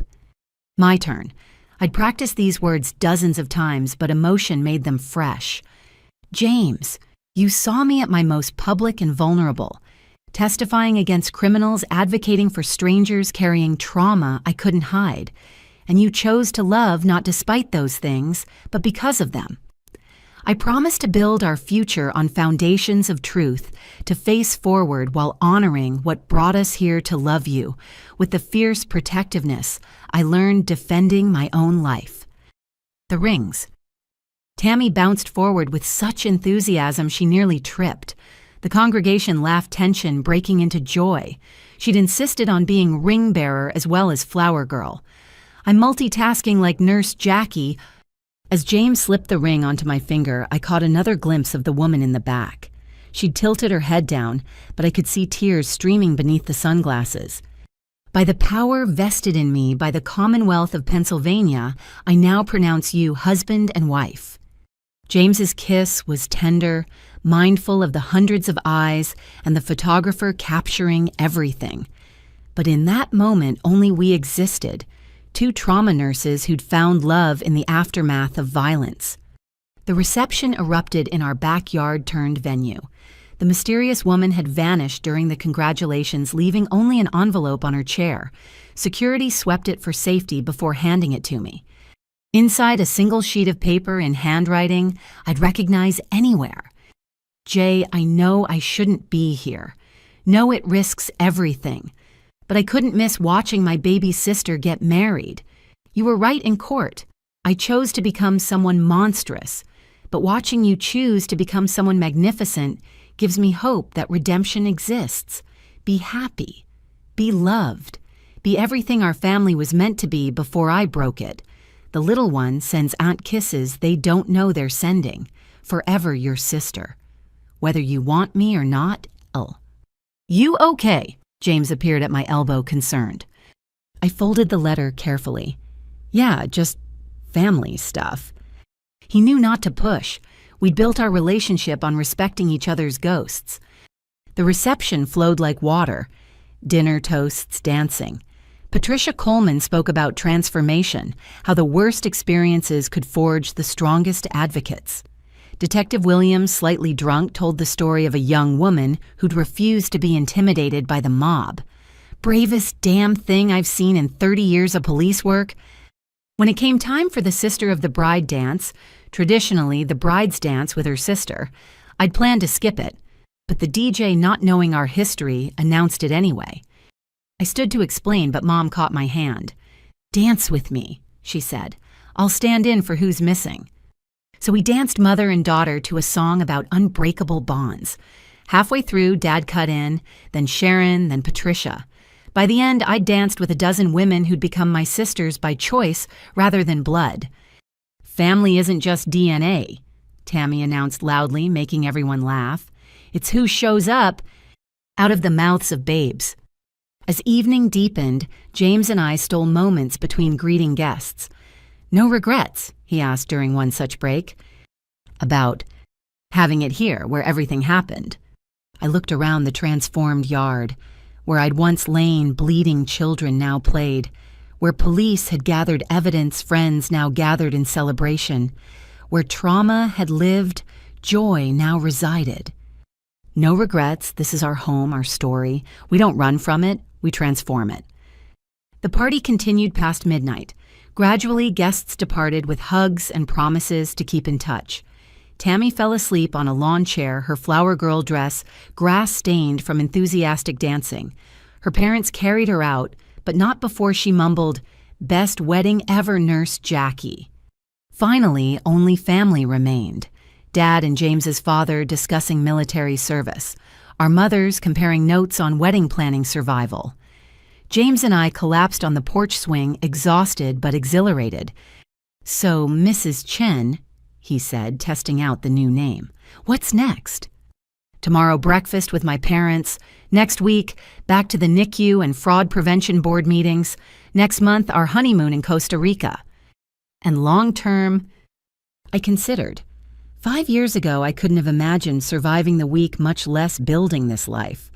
Now possibilities stretched endlessly forward. Keep fighting for families. Keep saving tiny humans. Maybe some not-so-tiny humans of our own someday. I glanced at him. "That okay with you?" "More than okay, though our kids are going to have one hell of a story about how their parents met." Mommy was testifying against the mob when Daddy thought she was the bravest woman he'd ever seen. Something like that. We sat in comfortable silence watching the stars. The same stars that had witnessed my collapse now blessed our union. Time really did transform everything. "I love you," James said simply, scars and all. "I love you too. Thanks for seeing past them to who I could become." Not past them, through them. They're part of your story, part of what made you who you are. I love the whole package. A car drove slowly past our house, unusual for this time of night. For a moment, my heart raced. old fears died hard. Then I recognized the vehicle, Agent Chen doing a discreet security sweep, still protective even at my wedding. Some things from the past would always linger. The FBI still monitored possible threats. My shoulder would always ache before storms. Lauren would always be gone, living under another name, with a child I'd never meet. But we'd survived. More than that, we'd thrived. Built something beautiful from the wreckage. Turned no into a movement trauma, into purpose isolation, into community. "Ready to go in?" James asked. "Big day tomorrow, first official day as the Chens." "In a minute." I wasn't ready to leave this perfect moment. This yard that had seen the worst and best of my life. This swing where Mom used to read me stories now, where I sat with my husband. This space reclaimed and transformed. My phone buzzed with a text. Unknown number, but the message made me smile. "Saw the wedding announcement in the paper. So proud of the woman you've become. Thank you for showing me strength exists. One of the 12 families you saved." James read over my shoulder. "Still rippling outward, your impact." "Our impact," I corrected. "You were at that trauma conference too. We do this work together now. Partners in all things." "Partners in all things," I agreed. We finally headed inside, leaving the yard to its memories and moonlight. Tomorrow would bring new challenges, new families to help, new battles to fight. But tonight was for celebrating how far we'd come. In my childhood room now, the guest room, I carefully hung my wedding dress. The woman in the mirror looked nothing like the terrified girl who'd fled Marcus's bat. This woman bore scars, but wore them like armor, knew her worth beyond others' opinions, had learned that family was chosen as much as born, that love could bloom in aftermath, that surviving was just the first step toward thriving. "Thank you," I whispered to that long-ago girl who'd said no, who'd refused to sign, who'd chosen principles over peace. "You saved us all." Downstairs, James was helping Dad lock up Mom, fussing over leftover cake. Normal family sounds in a house that had witnessed extraordinary trauma and triumphant recovery. I thought of Lauren one last time, hoping she'd found peace in her exile.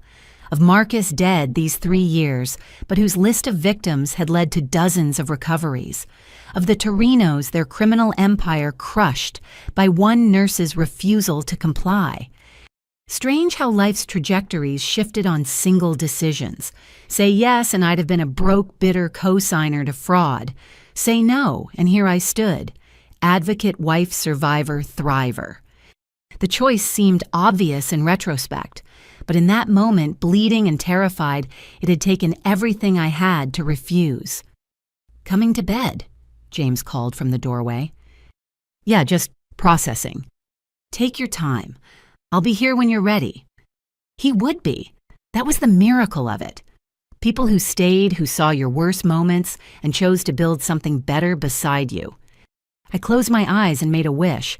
For all the families still trapped in cycles of financial abuse, for all the siblings being pressured to sign, for all the victims who hadn't yet found their voice.